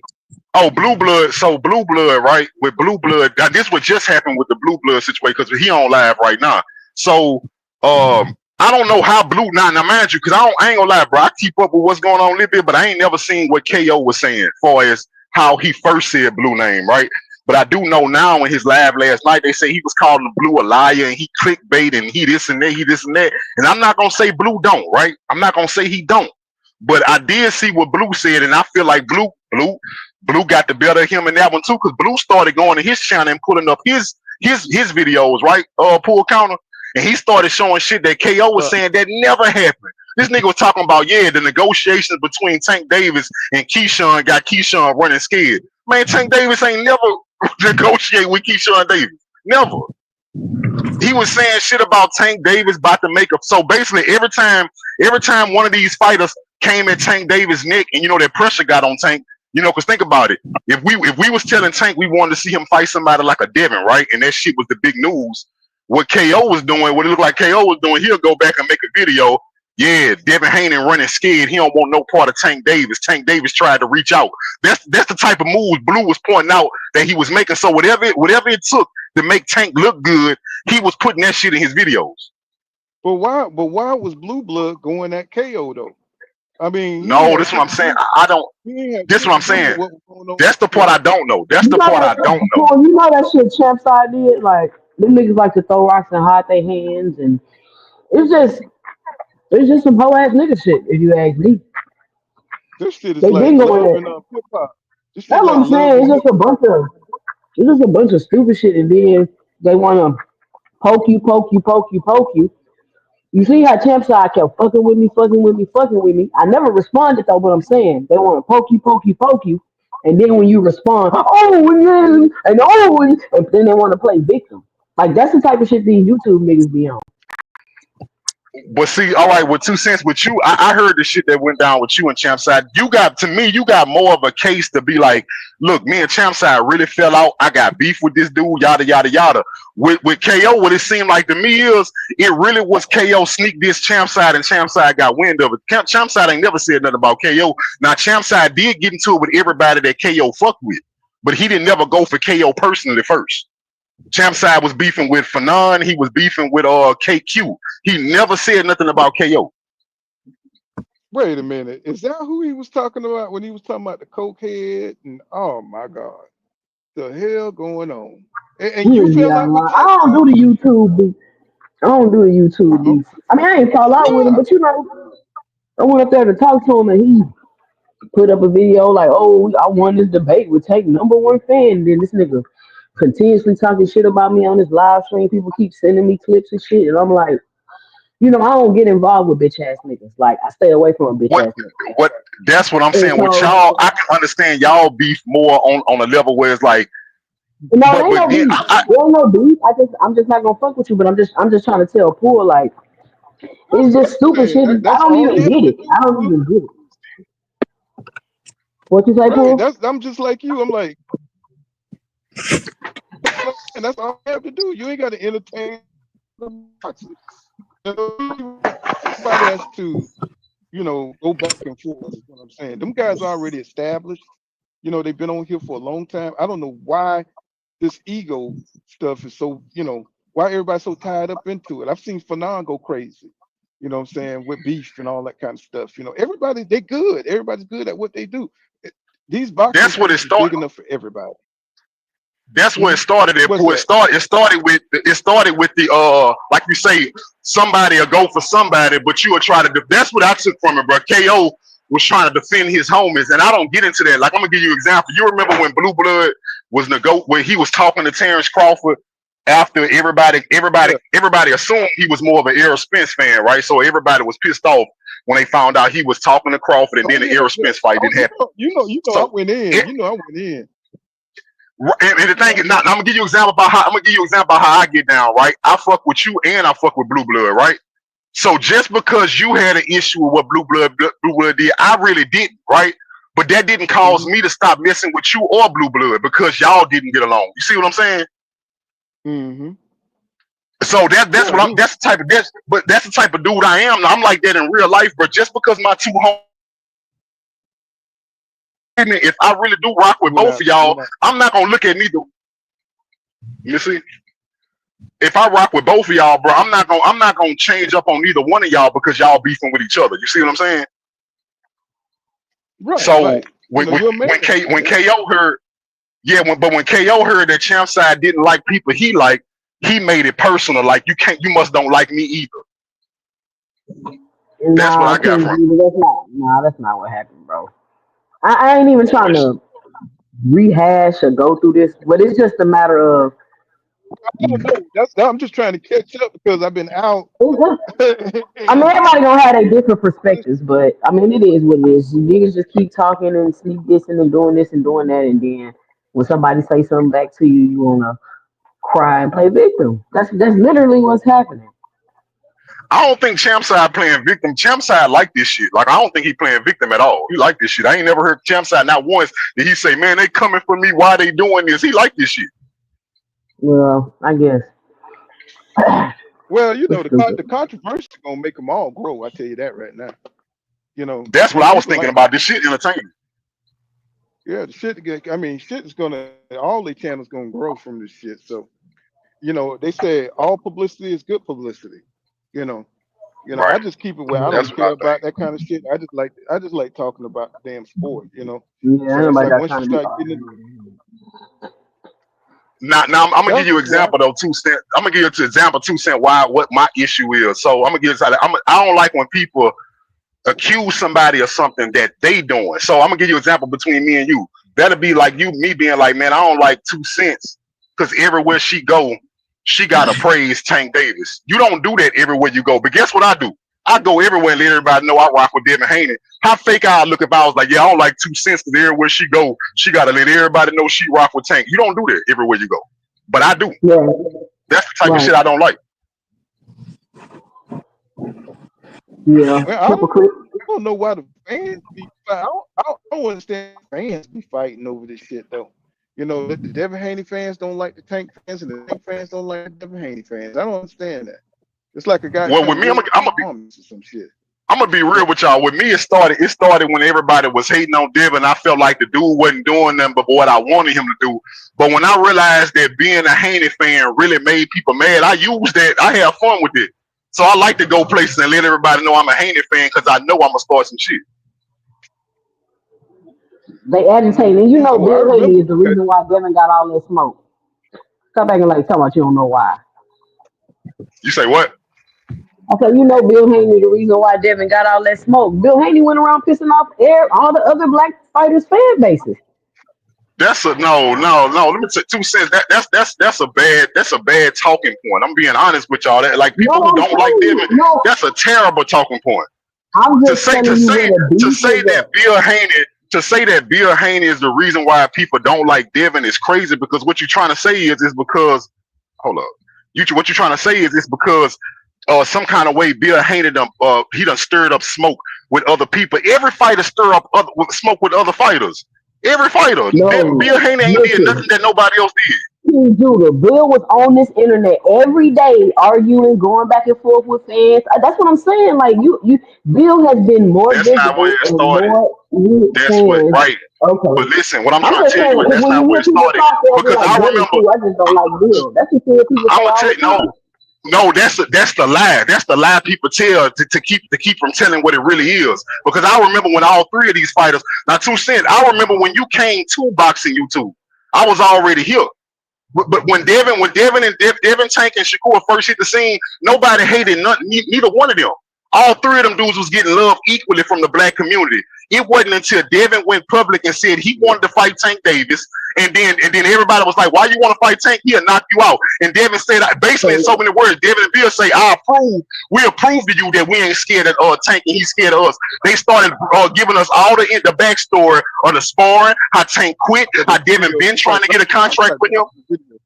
So it don't got nothing to do with Bill putting out his mug shot, calling him a monkey, calling Ella That's after the fact. That's way after the fact. That's way after the fact. 2 Cents. People people picking up on what happened after the fact and trying to say that's the reason.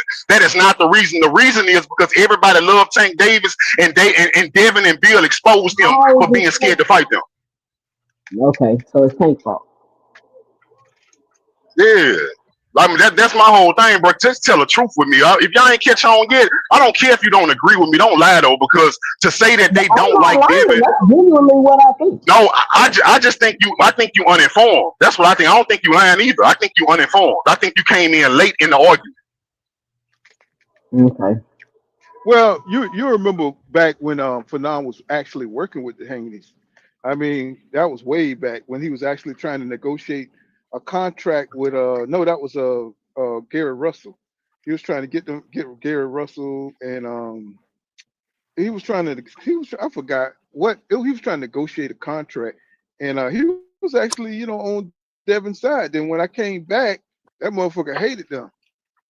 So you know what happened with that, right? You know what happened with that, right? What happened with that was Fanon was work, man. Well, listen. I'm gonna tell you what happened with that, because I used to rock with Fanon too. That's why I used to go on Fanon on his little weekend channels and everything. I remember hearing you on that. I remember hearing. Yeah, they were supposed to be cool. They were supposed to be cool, but what happened was when Gary Russell and Devin was negotiating, Devin was trying to get Gary in the ring. So now this come directly from Devin and BFTB talked about it because BFTB saw the contract. The contract, and let's say you write a contract with somebody, y'all agree on everything. But some kind of way, now I don't know exactly how contracts work, but the contract, you don't just get one contract, then sign that one. Sometimes they send you a contract, then your lawyers look over it, then they redline what they don't like, then you send it back, and then basically the red line means, okay, you said you wanted this, we redline it to let you know we don't like that. So now when you call us back, you're gonna let us know if you're gonna let it ride the way we redlined it, or if you're gonna be cool with what we don't want, right? So they did all that. They went through that phase. Devin sent the contract, they redlined or whatever, sent it back. But when Gary Russell got his part of his contract back, now this come from the Haynes or whatever. Something was off about the contract. Well, something was different. Well, one thing was redlined at first, it wasn't redlined the second time. And Gary Russell used that to say, nah, man, I don't want none of it. I don't want the contract no more. I don't even want the fight. Y'all playing games. So the Haynes looked at it like, damn, it was a mistake type shit. That's what I got from the Haynes and BFTV. Gary Russell didn't want the fight because something in the contract changed, and the Haynes was like, well, damn, bro, we could have redid it. If you saw a mistake, we could have redid it. So why Fanon hate the Haynes though? But because Bill Haney, now that's one thing 2 Cents right about that. If you want to say specifically Bill Haney pissed off one of Devin enemies, it was Fanon, because Bill Haney the reason why Fanon don't like the Haynes. Because when Bill feel like you wronged him or he feel like you changed on him, you know how Bill is. He went straight at Fanon, called him all kind of crooks, liars. He just went in on him. You know what I'm saying? And Fanon ain't like this shit, and he ain't never let it go since then. Oh, I was like, damn, what the hell going on? They were just working together. Man, you gotta be around so you can really Well, I've been understand the around for CP. like goddamn 5 years, and shit happened until I started having to, because I was I was an independent operator before, but shit, I made my own hours, so now I'm working for a company. So Man, I watched how all this shit played out. Boy, listen, let me tell you how this shit went down. When that shit went down with Devin, that was years and years ago when it first went down. When the people first turned on Devin, because like I say, everybody liked Devin, Shakur, and Tank. Everybody had their favorites between the three, but nobody hated the other one. These was 3 black fighters that all the black community support. They was young, they was up and coming. It ain't no different than most people. Most people still like, now until Keyshawn did what he did. You remember when Abdullah Mason and Keyshawn was on the rise? You didn't hate neither one of them until Keyshawn did some stupid shit. That's how it was with all 3 of them. Now, after that went down, I watched how when people started to turn on Devin, it became big money to hate Devin Haney. Why you think what you call him come on your channel no more? Your homeboy. Your homeboy, why your homeboy don't come on your channel no more? For the one I met on here, what that dude name was, bro, from Florida. He left and now he got his own channel. We all started. Me and him came on at the same time. We was coming up at the same time. We started our channel around the same time and everything. He used to be here before I did. I don't listen to him. I don't even. That's what I'm saying. I don't stop listening to him. But anyway, he stopped. I saw it happen in real time. I ain't speak on it. But he left. He stopped coming to you. His channel took off because he turned his channel into a Haney hater channel. A lot of people came up on Haney hater channels. They got a lot of YouTubers right now. They got boxing channels. They only content is praising Tank and hating Devin. That is their content. Who? Shit, KO one of them. What are you talking about? Who? You watch KO content? Do you watch KO? Yes, I watch KO.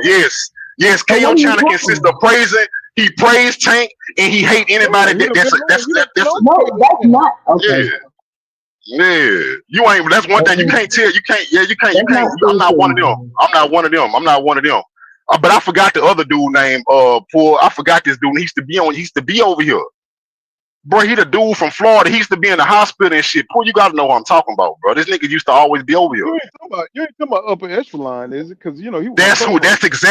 That's exactly what I'm talking about. When he stopped coming to your channel, that's because he started his own shit. And every time I used to rock with him too. Every time I used to go over there and try to talk to him and listen to him, his channel was all about hating Devin. And at first I was confused until I realized he wasn't the only one doing that at the time. A lot of niggas built their platform off hating Devin. Boy, ain't nobody build no platform off of Devin except for the niggas that Bill is paying. What is you talking about, bro?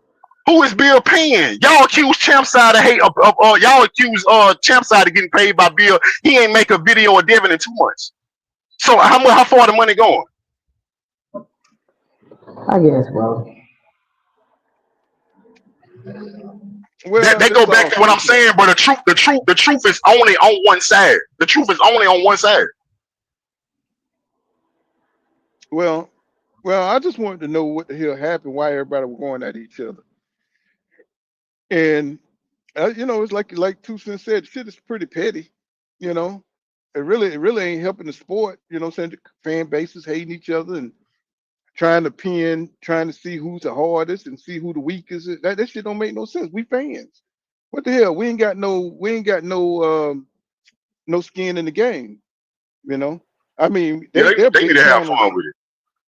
They just need to have fun with it, boy. That's what I'll be doing at this point. Shit, I mean, Or they just need to come on and they debate each other. You know, Champ says he don't like to debate. He just like to, he just like to talk.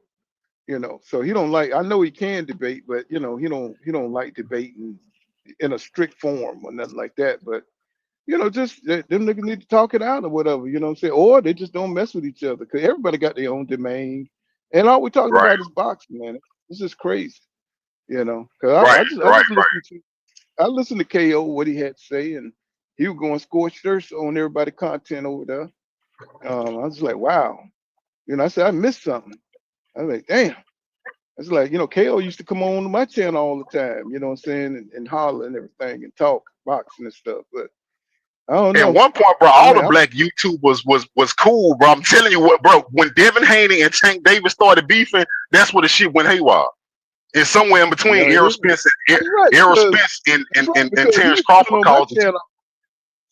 He used to come on my channel at least twice a week or whatever, KO and everything. Shit. I Man, don't we think used it to had rock nothing with to do everybody, with. bro. My bad. Go ahead. Yeah. But like you said, I'm Switzerland over here. You know what I'm saying? This is all about the sport, for me. I don't care what I don't care who support who. I really don't. Every time I say it, they tell me I'm lying, bro. But history is on my side. People who've been here long enough know that all the black anybody who dealt with YouTube and boxing, all the black ones was cool with each other. It was so cool at first that even the biggest YouTube boxers, the black YouTube channels, they'll let you and they'll lend you their platform to put you on. This how close the black YouTube boxing used to be until Devin and Tank Davis started beefing. Mm.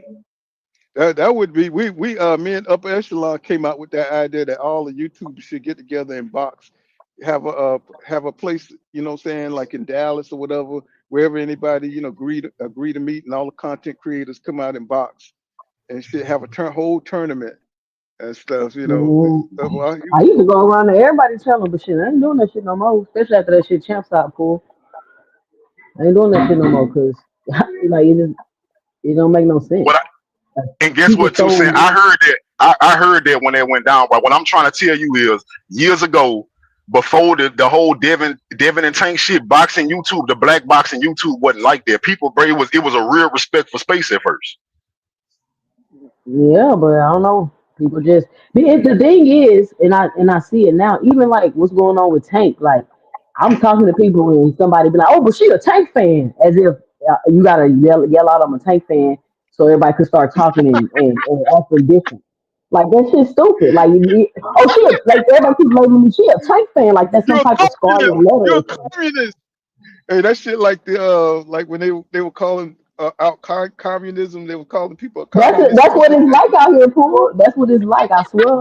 It's I like swear. that. Hey, it's like that. But hey, I want to put this out here too, because I Exactly. said some shit. I want to make sure everybody know exactly where I'm coming from. I mean everything I said, but I'm also the type of person that I admit my faults. I tell you that I'm biased for Devin Haney. I never lied and never tried to deny that. So when I tell you that that KO is biased for Tank, that's a fact. That's not me hating on him. That's a fact. Just like it's a fact that I'm biased for Devin Haney. Everybody's biased, though. Everybody has a bias. That's why Yeah. this whole you bias shit don't make Yeah, sense. Why are you trying to have a channel without? So you want a channel? You want to have a boxing channel with no opinion? That's basically what people No, saying. Don't have an right. That opinion. was Don't be biased. Right, that was always my anger. My whole anger was this the anger I came up with a long time ago. I ain't said it a long time ago. So when people tell me they not biased, I challenge them. I'm like, so you telling me that at one point the way all of us became boxing fans, I know the way it happened for me, it probably happened for everybody else. It was a certain fighter that made you like boxing. You don't like boxing, nigga, because you like red gloves. You're not a fan of how the ring shaped like a square. No, nigga, it was a fighter at some point in your life made you like this sport. So I don't like when people say that they not a fan of fighters. Man, you a fan of a fighter, or you was a fan of a fighter before. That's why you like boxing. The most stupid shit my people be thing, saying. 2 cents. You don't my be thing holding is, Tank accountable. What does that even mean? my thing is, even if you do hold a fighter accountable if you don't. It don't really matter. That's like 2 Cents said. It's just your opinion. That's all it is. Thank you, Paul. Thank you. It don't fucking matter. You know what I'm saying? We're here to talk about sports in itself. Everybody's gonna have a disagreement. It's just that black people can't disagree on shit without taking a side. You know, they take these hard stances and shit. It's like, bro, it's just your perspective. You got a lot of people that Because they support want us that all to perspective. think of Yeah. I mean, I don't get it, man. It's just like, wow, you know, but we always been like that, man. You know, black people they get personal, you know, it gets pissy and everybody wants to fucking destroy each other because they don't, you know, they take sides and shit. It's like a game. It's like a YouTube game, you know. I'm gonna give you an example, Paul. You remember when Errol Spence and Terrence Crawford had the black boxing divided, right? As soon as Oh that yeah, I fight get happened, it. yeah, as soon as Mm-hmm. that fight happened, though, it dissipated. A lot of the beefs that was started during that time, that shit done disappeared now because them dudes had a fight. You see what I'm saying? It done dissipated. Right. But see, with Devin Haney and Tank, that smoke's still up there. It's up there between the fan bases, That's which because is they never it's funny to started think out. about it.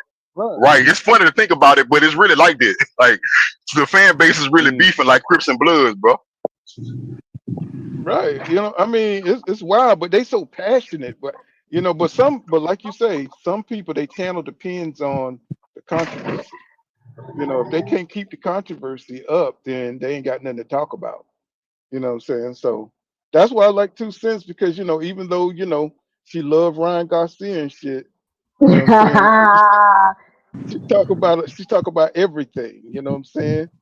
You know, she Yep. talk about everything. But you know, I just keep an open mind out there, fellas. I mean, even if you can't, keep an open mind. You know, it ain't gonna hurt you. You know, if Devin got or Tank got 30,000 more fans than Devin, or Devin, you know, ends up winning a belt up at 147, it's not gonna kill you. It's not gonna kill you, bro. You know what I'm I saying? just don't like when people This the deny new certain thing, shit Cord. that's The new obvious, bro. thing is if you don't criticize or say you hate the Tank fight or say if you don't do none of that, oh everybody mad at you. Like you can't have the opinion of I might like the fight. I might think it's interesting. There might be something I want to see. You absolutely cannot have that opinion. It's not okay Two to have cents, that I'm gonna opinion. 2 cents. tell That's the I'm gonna only tell you. issue I have with you. Go ahead, go ahead. Let me tell you the problem is that little number that be up there where it says 16 people in here, that be the problem right there because people head get big. You know, I think I've had up to what the most I probably had is about 300 up in my chat, but it never got to me. You know what I'm saying? Because, you know, Hmm. people be worried about, you know, being popular and they be worried about keeping people attention instead of just enjoying the sport and doing this thing for, you know. So I think a lot of people look at their channels as businesses, you know what I'm saying? And they probably making good money too. And But I think once they it gets are. right, but Right. once it gets So to that point, you got a different motivation. You got a different Mm. motivation that's driving your content. Like Blue Blood, he's got the clickbait because he done got so goddamn big. If he ain't got nothing substantive to say, you know, he can make these, you know, these clickbait titles, you know, and make believe stories and stuff. He's become like the news. Like, you know what I'm The saying? He get, tabloid, like a yeah, tabloid. You remember the tabloid yeah, type? yeah. You know, Frank Martin car crash survived. You know, what I'm saying? You know, just weird. You know what I'm saying? Just weird titles that never happened. And you know, because they Oh, want that money. They need that money to keep coming in, you know, the 10,000 per video and stuff like that. I never cared about that shit, tell you the truth.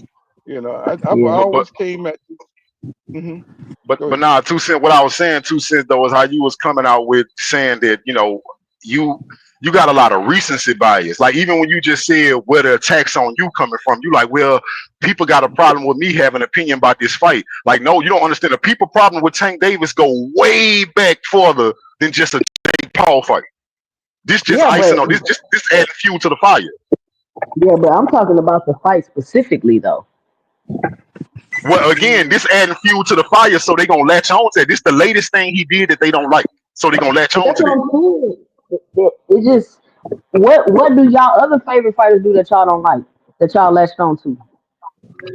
Shit, they latch on to anything Devin do. They latch on to it. When Devin baby mama kicked him out and said he beat her and all that, and he had to sue her. They latching on to all that because now Devin Haney no, he sue everybody. He sued Ryan, suing his baby mama. They latch on to when you don't like somebody, you latch on to everything they do in real time. But is that because I don't like you, or is that just because why is you suing your baby mama? See, that's what I be having a problem with. Is y'all be thinking critiques and criticism is I don't like you. No, nigga.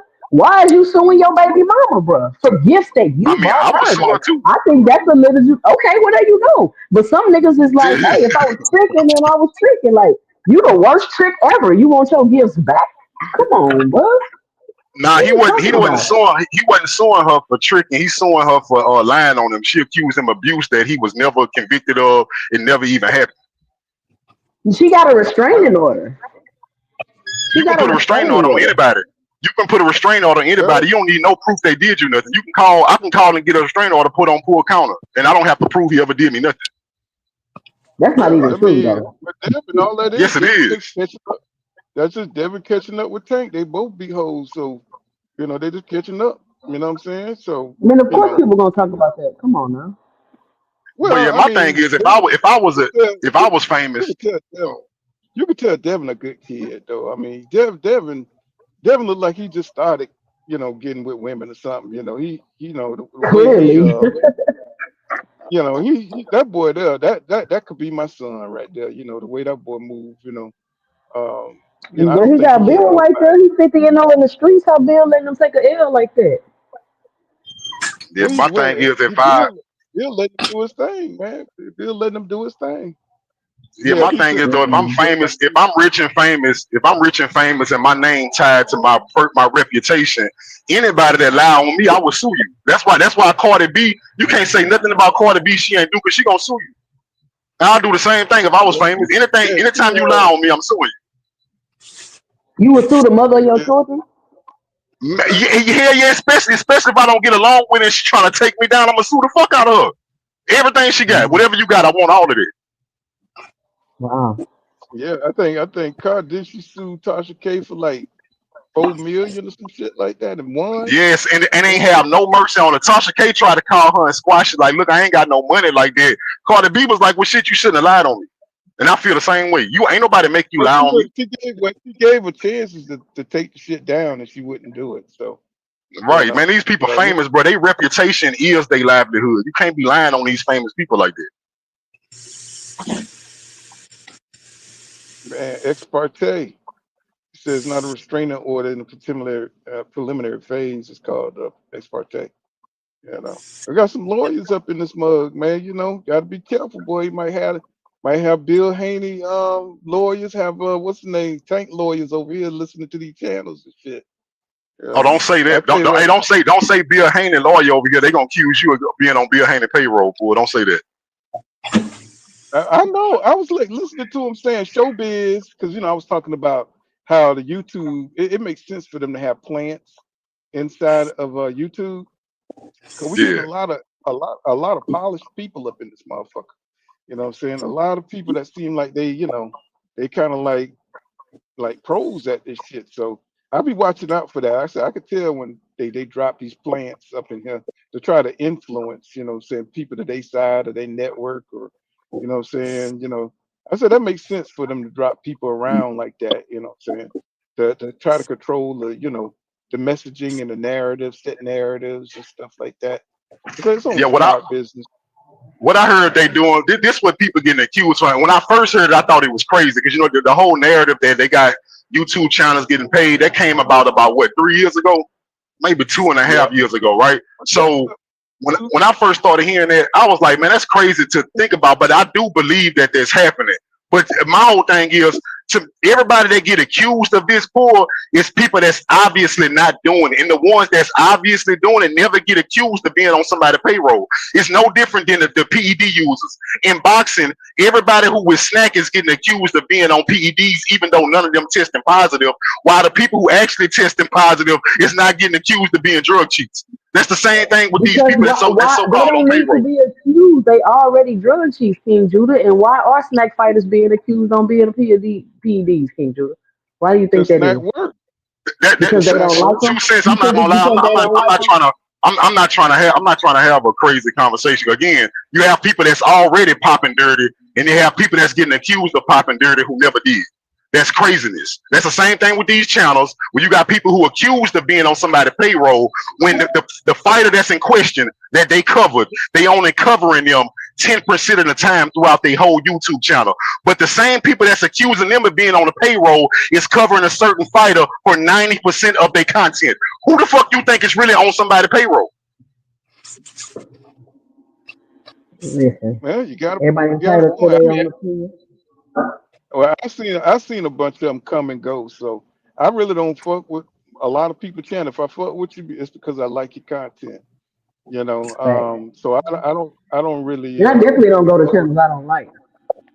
me neither. I mean, why would you? Now I do, I I don't you know know, don't why either. people do that. like I went to BDA just to see what the Spanish, you know, style was. You know, I had to do it, man. I'm a petty small man. I ain't say nothing. I ain't told nothing.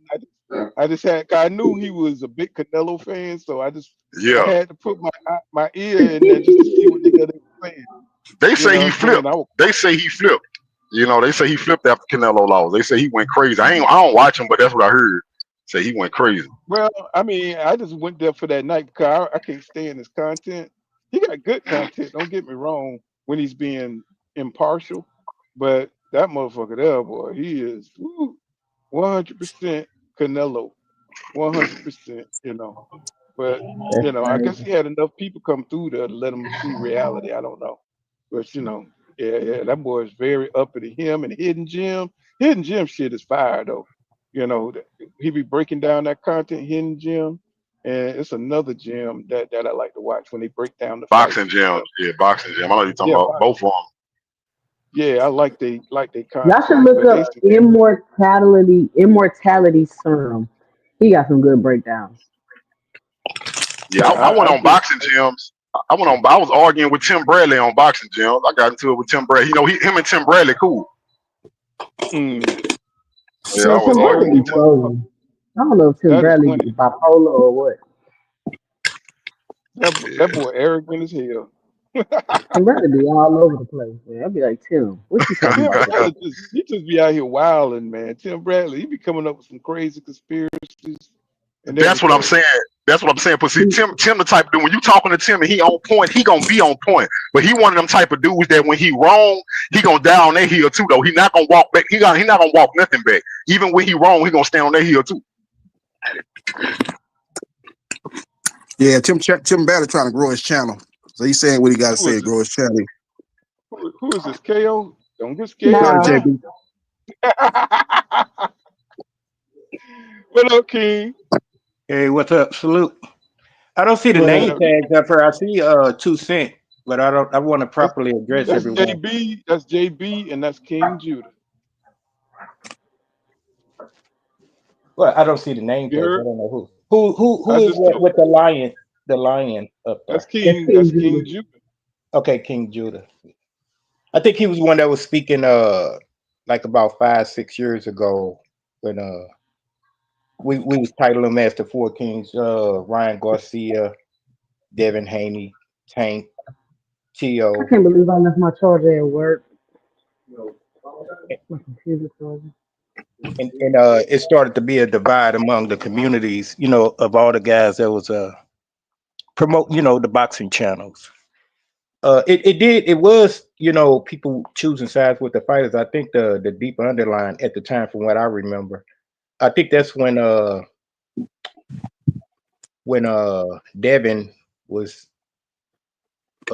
being ready to fight against what's his name? You said his name earlier with the brothers. Gary Talking Russell Jr. about Yeah, Gary Gary Russell. Russell. There you go. Yeah, And, they supposed to fight.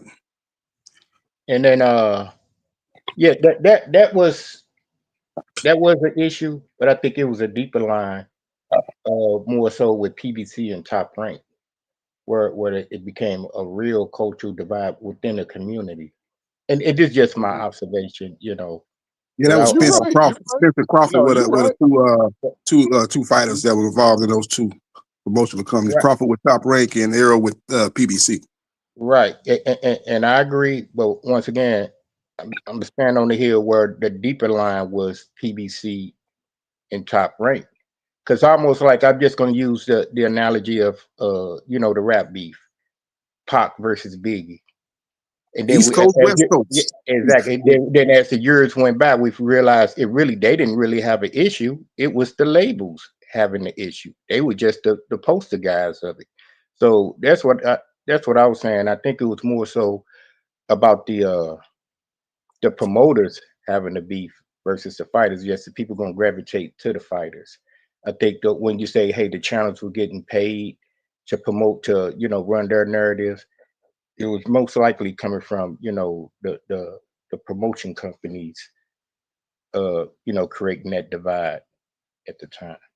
And just people just gravitate to not liking Crawford, not liking Haney, not liking Tank and all that.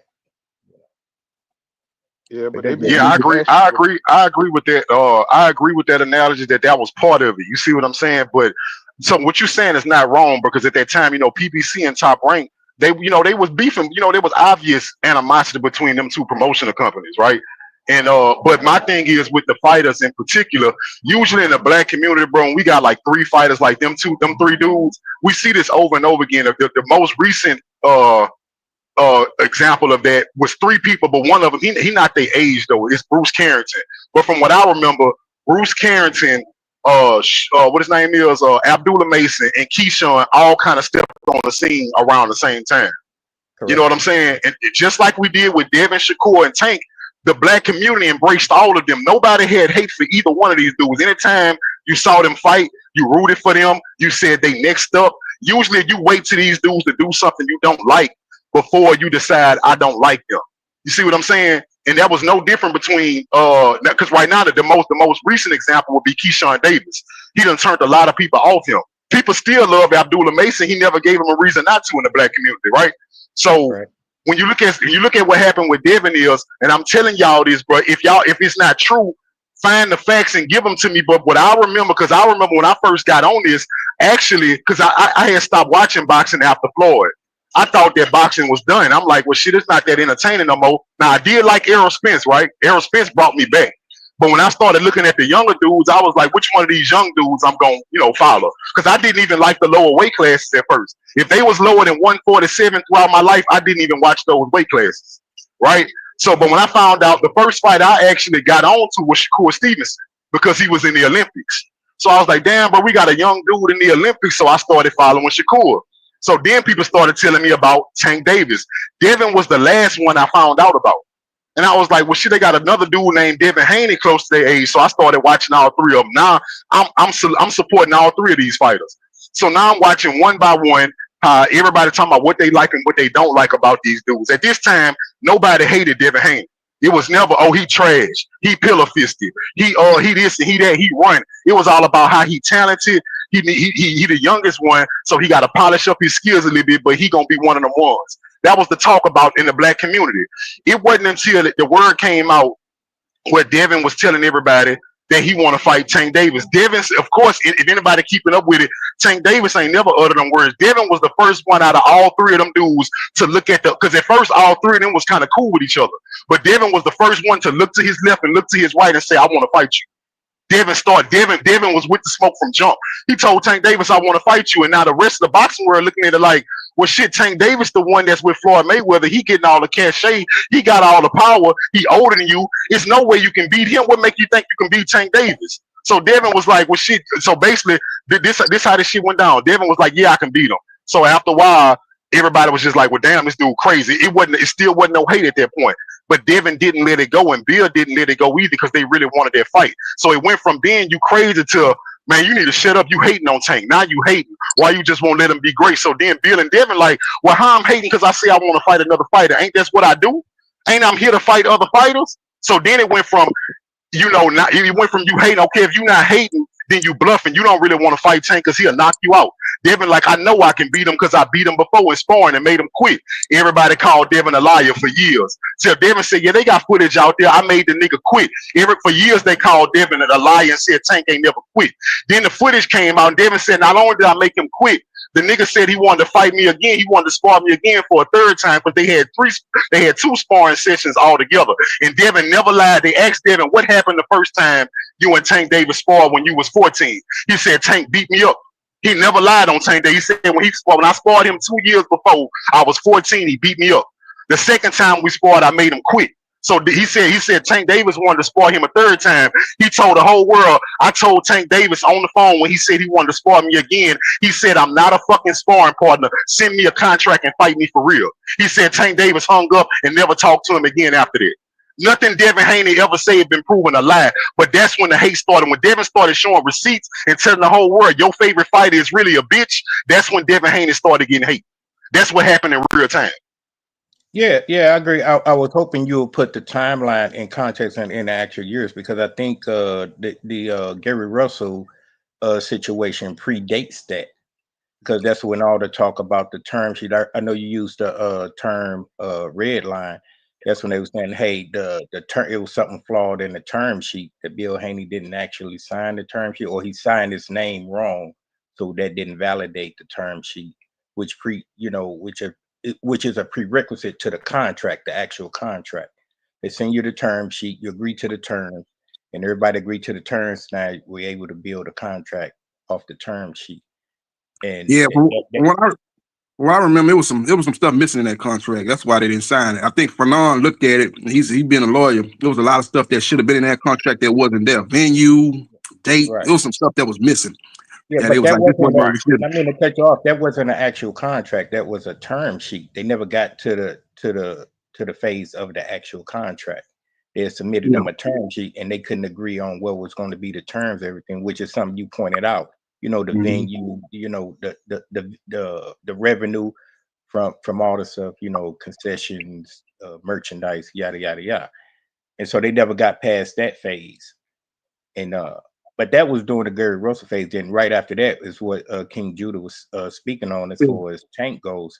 Yeah, then it was like a domino effect. Now here come, you know, the Tank rhetoric.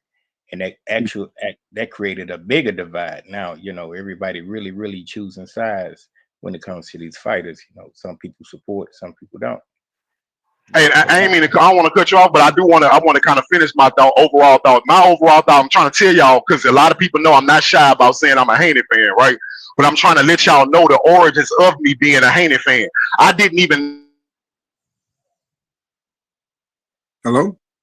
Yeah, he just went out. My bad. I hit the silent with it, but I was saying I started off as a Shakur fan. Didn't know who Devin Haney was. I knew who Tank was before Devin, but I was never a Tank fan.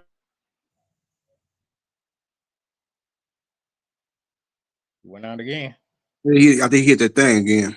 I don't know why this shit doing. I don't know why I keep hitting on his own, but I'm saying I didn't start off a Haney fan because I was just always a Haney fan. What made me a Haney fan is when people started going in Haney, I stacked up everything, all the flaws I saw in Haney versus the other two, and Haney didn't have none. Everything Devin said was true. And all Devin ever tried to do was fight Tank Davis. But all these people who are lying and come up with all these reasons why they hate Devin, because the first thing, because they don't want to admit I started hating Devin when he exposed Tank for being a bitch. What they gonna tell you is, well, I don't like him because of Bill Haney. I don't like Devin because he sued Ryan Garcia. I don't like, but what they do is every new thing Devin do, that's why they don't like him. So right now, they started hating Devin way 5 years ago. But if you ask them why they hate Devin, they gonna say, I don't like him because he sued his baby mama. Well, that shit just happened. You've been hating this nigga for 5 years. How the reason you hate him is because he just sued his baby mama? Yeah, you're right. They just hating on Devin. That's just the latest thing to hate on. So, but you got to give Devin Haney a lot of credit. You know, you look at who he fighting. He going to the 147 fight, Brian Norman Jr. His resume is second to none. Him and Teofimo Lopez probably got the two best resumes in and around that 135, 140, 4 Kings weight class. We've been talking about. Those two guys have fought the top guys. Not to say that Tank and Shakur resumes are horrible. They're better than what a lot of people give it credit for. But Devin Haney and Teo, they got by far the best resumes out there. You know, he's about to fight another top guy, arguably the number one guy at 147, November 22nd. So he continued to test his skills against the best competition. So you got to give Devin Haney a lot of credit.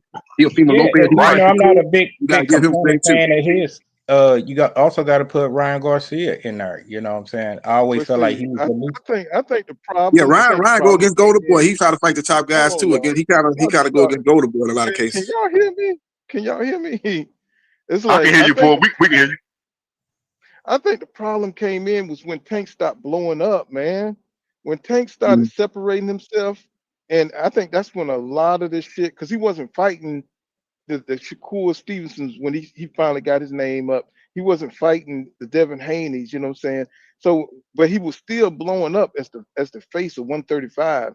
And I think a lot of that shit just kind of went sideways when Tank, you know what I'm saying, started becoming a star, right? And but he wasn't fighting the dudes that he wasn't doing it in a normal way. He wasn't fighting dudes that was he wasn't fighting the best in the division.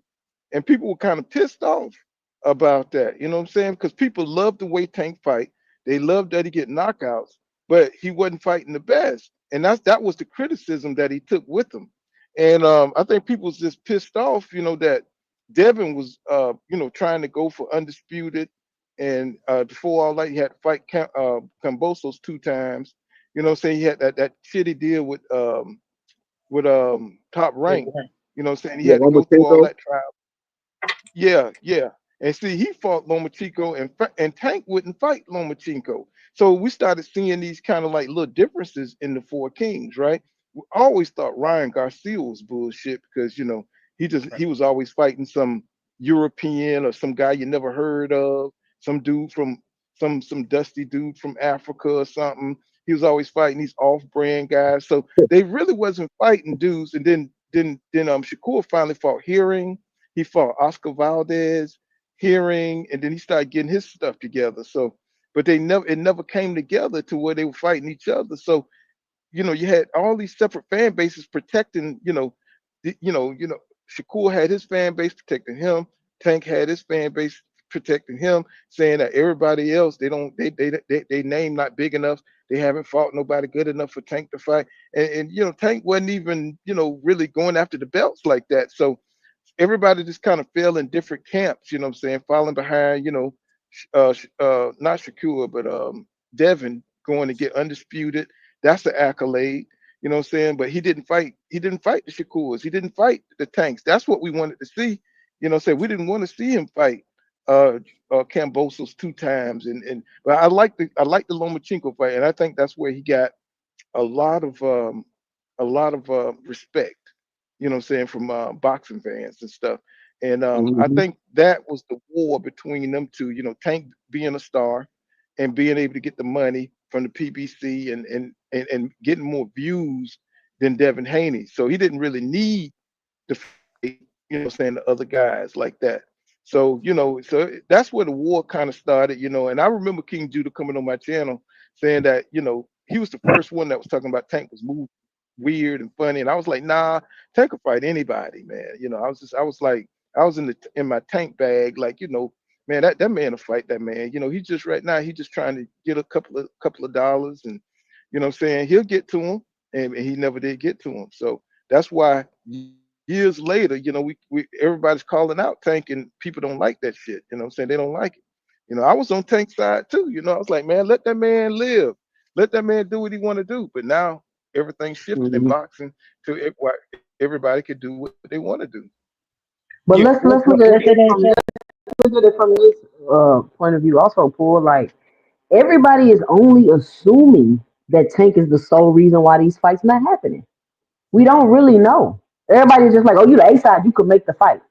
You heard Espinoza say they offered a 1 fight deal. That one what he was interested in right now, and he went to go do something else. You literally hear that. You seen that Tank tried to fight. You seen Tank tried to fight Loma, and Loma retired. Y'all literally know that for a fact. You heard Bob talking about they had the contract already signed. They were supposed to fight. So all that But shit. where You is get what I'm Devin saying? contract? Where is Hold Devin contract? That's on, the hold whole point. on, hold on. Listen. I don't even want to get started with Bill and Devin because I get it. Devin is at 147 pounds. I don't even know why we still talking about the fight for real. Oh Lord have mercy.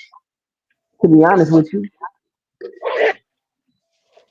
Tank fighting somebody that's 200 pounds right now. Devin and Shakur, he's fighting an exhibition. Is Tank and Devin gonna be an exhibition? he already fought at 140 against Mario Barrios. He could have fought Devin at 142. Okay, well listen, if he don't fight Devin, he just don't fight Devin. Devin can't go fight whoever Oh he can shit. fight. Devin's at 147 pounds. He about to go fight Brian Norman. And that's the problem. Is that's the goalpost moving right there? Because again, you can't. And I'm not saying you What personally, right? goalpost did I move? Not you personally. Because like I say, I really feel like you came in late. So you analyzing after the fact. What I'm saying, if you've been here arguing this shit as long as I do with Tank fans, it's goalpost move. I don't think you moving the goalpost, but the talking points is the same. Because if I was arguing with somebody I've been arguing with for the last year, and I'm telling them, nah, Tank really scared of Devin. Tank don't want no part of Devin. They'll be like, nah, he gonna send him a contract. Just wait. It never happened. Well, nah, look, no, he gonna do it now. It never happened. They ain't gonna say, well, Devin the one that don't want to fight Tank. You cut me off. You cut me off. You cut me off now. You cut me off now. What I was trying to say is, when it's somebody else, with the goalpost that they do is when I say that. Now, when it really come out that Tank don't want to fight him, you would say something like, then they'll be like, well, if Tank don't fight him, he just don't fight him now. So it's like you going all them years that you've been saying I was wrong and Devin this and Devin that. When you find out that it's really Tank, you just gonna say, well, Tank ain't got to do it. It ain't nobody's fault. It's just he just ain't gonna fight Devin. It is what it is. It's not that serious. You've been arguing with me for 5 years about these niggas. That's not what I'm saying. I'm saying when they had the opportunity to take fights, they didn't take them. Now I know nobody want to believe that because they're gonna be crying, but I think I heard that when Tank got out of jail, he tried to fight Devin, and Bill said that they was going in a different direction and they were going to fight Regis. That's a lie. That's a flat out lie. That's a flat out lie. And I knew that was gonna happen. Hold on, let me say this. And then at the end of the year, when Devin put out the goals that he wrote, Tank name wasn't even on there. He said he wanted to do this, go to 140 and be a champion. Those were the goals that he had for himself for the year. Like y'all act like y'all can't see that these fighters is riding on fighters' names to build up their career. And then crying and screaming and saying, hold on, you not. Go ahead, bro. I'm done. Go ahead, bro. No, you should have let 2 Cents finish because she was making a point. But this is the point. That's what I want to ask you, King Judah. Did you really know the trajectory of their careers? What was their purpose of fighting? It seemed like Tank's main purpose was to be a prize fighter. He's fighting for a prize, whereas Devin was fighting for legacy as for his accomplishments. So those are let me say this. Let me say this, and I'm trying to say this in the most respectful way possible, right? Bro, I'm not. You telling me you telling me this like I'm the one that was confused. You telling me like my argument was off base. My whole argument was that Devin Haney is that type of fighter. Because what you saying right now, the realization that you came to about Tank Davis, that was not the realization that people was arguing about 5 years ago. They was telling me that Tank Davis had more heart than Devin. He was more of a champion, and he was more about legacy than Devin. That was the argument. Over the years, it slowly has changed to now. Instead of you just admitting that Tank Davis was never that dude, now you saying, well, it don't matter. It don't even matter. But you've been arguing vehemently for years to me that Devin Haney was the one scared of Tank Davis. You a lie. Tank made you a lie. Yeah. He didn't want to fight Devin. He didn't want to fight. Never that dude with Shakur and Devin been begging to fight him this whole time. What are you talking about? They still begging to fight him right now. How is he not that dude? What is you talking about? If they begging to fight him, why did he never send him a contract? You proving my point. Because he don't have to. Because you can't say because he don't have to. He don't want to. No, he don't want to. That's what you missing. It don't matter. That's what you missing. That's what you missing. He don't want to. He don't want to. What you're missing is Devin and Shakur ain't the only 2 fighters on the planet, bro. They not, but they the ones that he is scared to lose to. They the ones he's scared to lose to, though. That's why he don't want to fight them. That's why the reporter asked him in the Jake Paul presser. They asked him about Shakur Stevenson. He said, "Man, y'all just want me to lose." That was his subconscious telling us the truth. The first thing this nigga said when you asked him about Shakur is, "Y'all just want to see me lose," because you know that nigga beat your ass up. He told us what he was thinking. Well, once again, you still can't get around to what was his purpose for getting into boxing. What is he making for his next fight? We talking about Tank, that is. Let's not beat around with just what's the number. What is he making for his next fight? Bro, I'm not. Listen, bro. Okay, you no, talk you to ain't him got about an answer. that. I will give you the answer. No, and we're not doing that. I'm just going to give you the facts. He's making $40 million for his next fight. Okay, so he's proven, hey, I'm here to be a prize fighter. If a Devin is on there for me to get a big prize to fight, okay, cool. But obviously that's not the case. I ain't gonna get into who could whoop who. We don't know that till they lace him up. Everything else is just subjective. But what is factual, he's making 40 million for his next fight. He got in the game for the purpose of that's a mute talking point. You missing the point. You talking about how much money he getting now. You talking about how much money he getting now.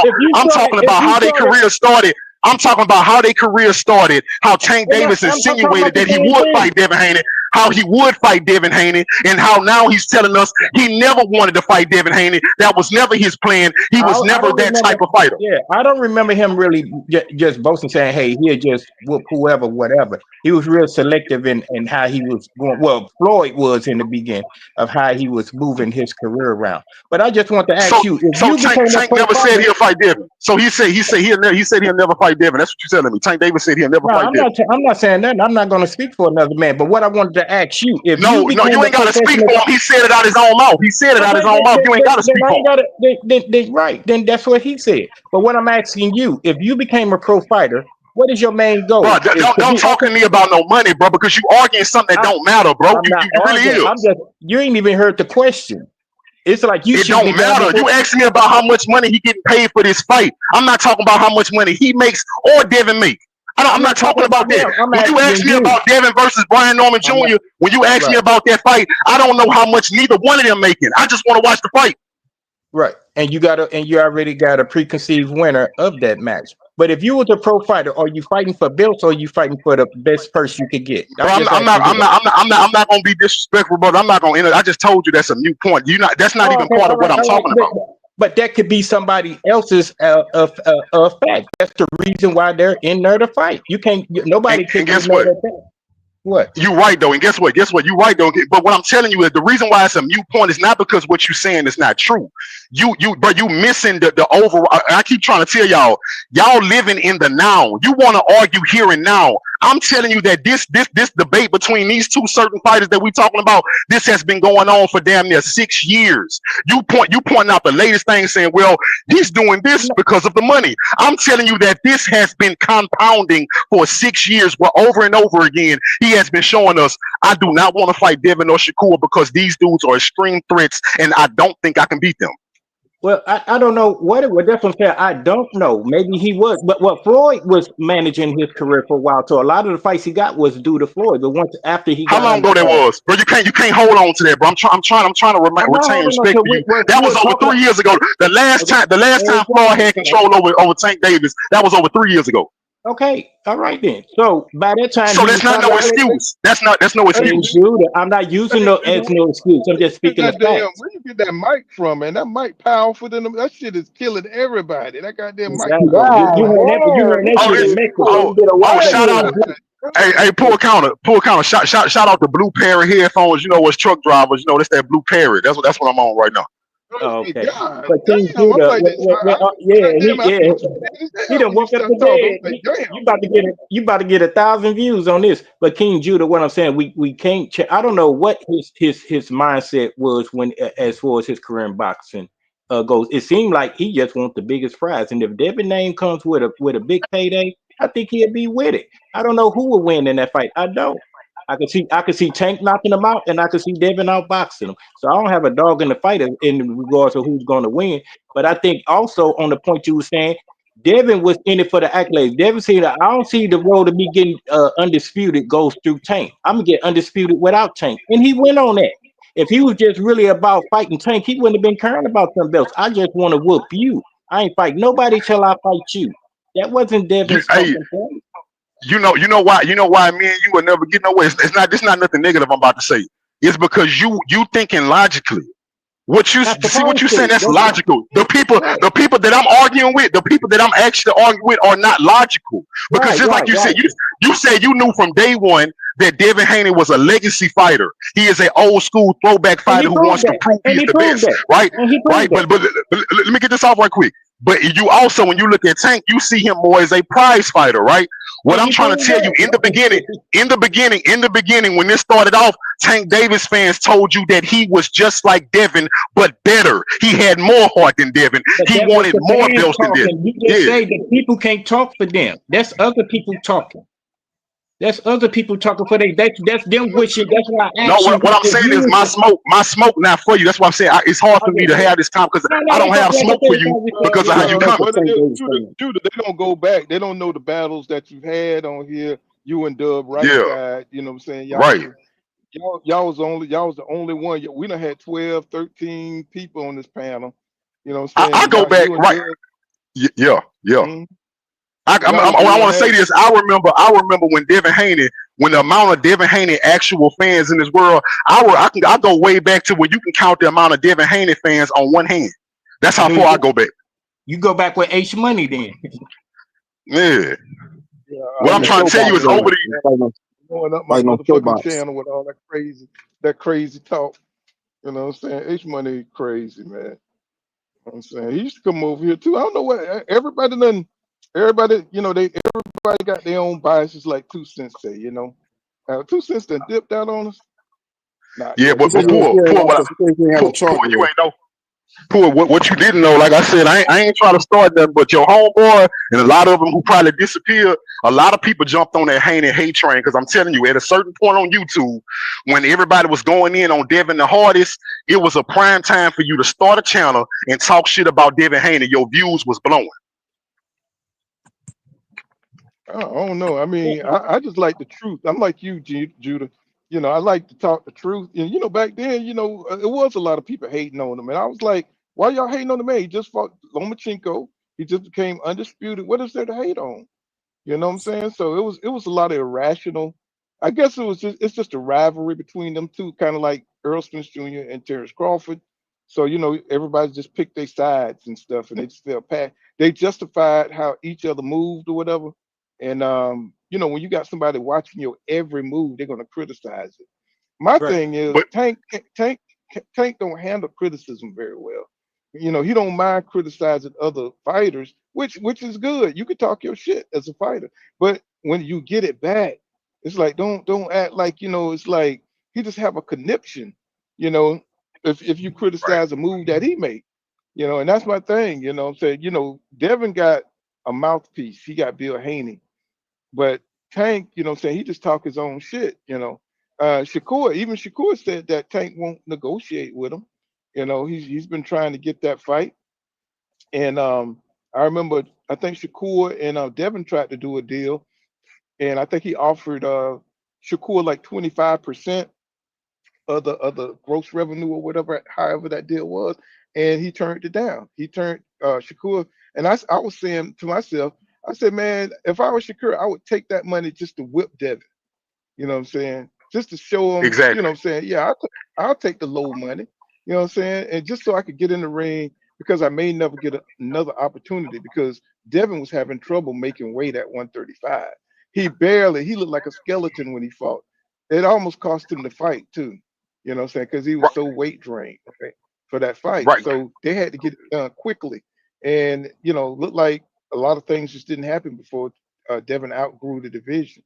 They said Yeah, Devin is about as big as Crawford as. So, you know what I'm saying? So, it's just he couldn't stay at that division that very long. But he got a lot done. So, I just didn't understand it, why and, people hated on him so much. and that's my only criticism of Shakur. Y'all don't hear me say a lot about Shakur, because the only criticism I got of Shakur is when Devin offered him the opportunity of the lifetime, he turned it down and then tried to turn it on Devin like Devin was the one who did something wrong. And he knew, Shakur knew that the world hated Devin, so they supported him in it. So when you use the word low money, right? And I know you ain't mean that no way, Pool, but that's a talking point that people use to try to excuse what Shakur did. It wasn't actually low money because not only did Well, I Devin didn't offer say low money. Shakur, I always said was 25%. Boy, I did say low money.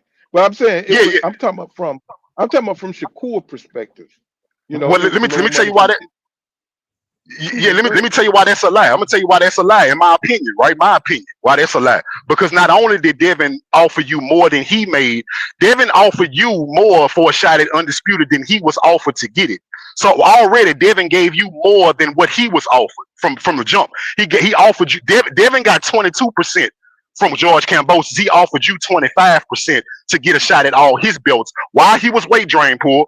Devin knew he was weight drained. He offered you a shot to have more money he did at a shot at all his belts while he wasn't at 100%. Not only did he offer you that, that would have been your biggest payday up until that point. It would have made you undisputed if you would have won, and that would have been your very first fight on pay-per-view. Devin offered you the world, and you spit in his face and said it wasn't good enough. Why does Devin have to sit there and renegotiate with you when you're not bringing nothing to the table? Yeah, facts. Yeah, well, we just missed a golden opportunity with, a lot of bad negotiations, a lot of bad business, and it's like we just missed out on a whole era of these young fighters, battling it out, what I'm saying, with all this bad business. So that seems to be going on, because Teofimo Lopez would have been a good fight being up in there. And of course, he was just trying to escape Devin Haney. That's another one that didn't want to fight Devin Haney, and he won't fight Devin Haney till this day. And I just don't understand why. He's a good boxer, but for some reason it's just some fighters just don't want to fight certain other fighters. It's like, and I don't understand that in this era. You got people ducking so bad, and they don't care. They don't care how it looks. They're talking about that T.O. might try to jump out of this Shakur Stevenson fight. You know what I'm saying? Like he might I can see that. I can see that. Yeah, that he's just doing this shit for the publicity. I'm just like, that's why I don't like that nigga, man. I don't like him because he always doing stunts, and he's just not a straight up boxer, a straight up fighter. He got skills, you know what I'm saying? He got a lot of skills. He's good in the ring, but his mental is questionable. It's questionable about where his head at when it comes to doing business with other fighters. Don't talk shit about another fighter. Don't talk shit about another fighter if you don't want to fight him. Don't say shit. Don't say nothing about him. Just go ahead. You're gonna fight the fight. Let me ask. I want to ask this dude a question right quick. Oh, go ahead. Mm-hmm. Nah, if the guy I was going back and forth with, if he's still on here, I'm listening. Okay, listen. This is what I wanted to ask you, right? Because I want to put something in perspective. Because again, you're not wrong, but I just thought about something. I want to ask your opinion, because I don't know how long you've been watching this saga between Devin and Tank, right? So I'm gonna tell you a few things that happened with Tank, and I want you to give me your honest opinion, because you said you don't know that if he's scared of these dudes or if the reason he not fighting them is because he don't think he can beat them. So what do you say to the fact that on two different occasions now, with the most recent thing at their press conference, when Tank Davis was early in his career, when he got into it with Floyd Mayweather, and Floyd Mayweather said, "If you keep trying me, I'm gonna put you in the ring with Lomachenko," and Tank Davis went the whole world, and his response to that was, "They trying to set me up." Now, before you answer, you fast forward to more recently, a couple of years from now. So that was him when he was young. Now we have him when he's more experienced. So the whole thing, he was young back then, that can't be the only reason, because recently, when he was at a press conference just now, and they asked him about Shakur Stevenson, the first thing he said was, "Y'all want to see me lose." So does that sound like a fighter that's confident that he can actually beat the best fighters in the world? Now, man, before you answer that, also take in consideration that every chance he had to fight the best fighters in the world, which was Lomachenko at that time and Shakur now, both times he told us, once, "Y'all trying to set me up." The other time with Shakur Stevenson was the answer was, "Y'all want to see me lose." Does that sound like a confident fighter when you put him up against the best fighters in the world? Yeah, because it's still subjective. We can't put the definition on his comment. Let's address the most recent when you say, y'all just want to see me lose. People probably do want to see him lose. That don't mean he feel he's going to lose.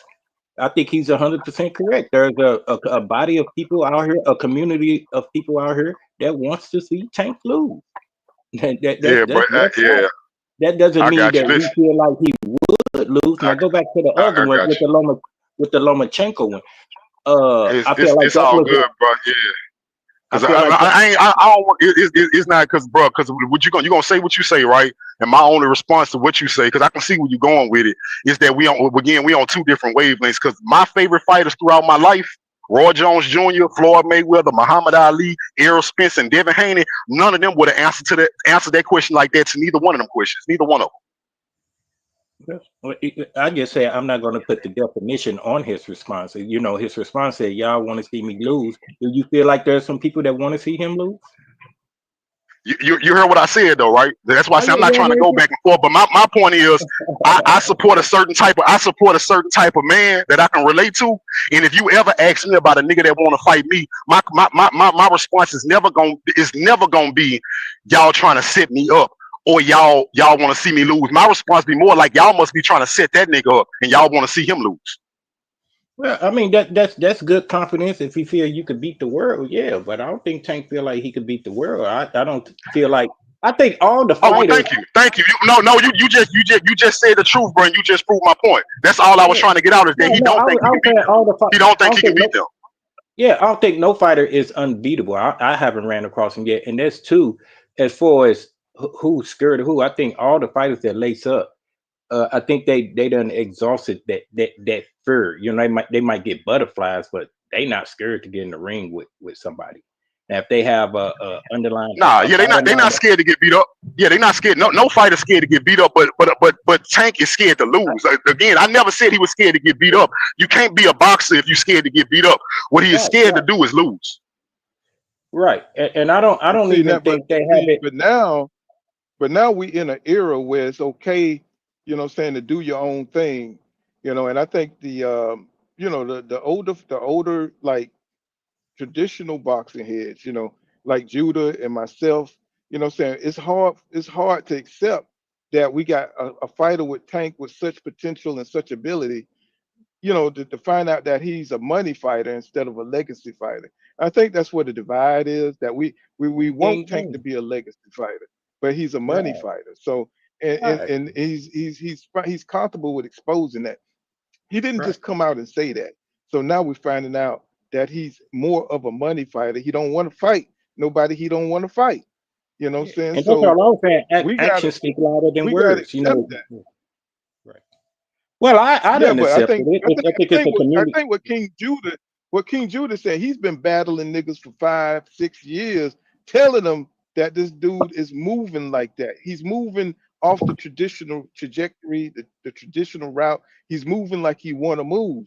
And Tank fans are saying that's okay with them. And I think that's what Andre Ward was saying in the little segment I played. He was saying that in what he was trying to explain to Roy Jones Jr.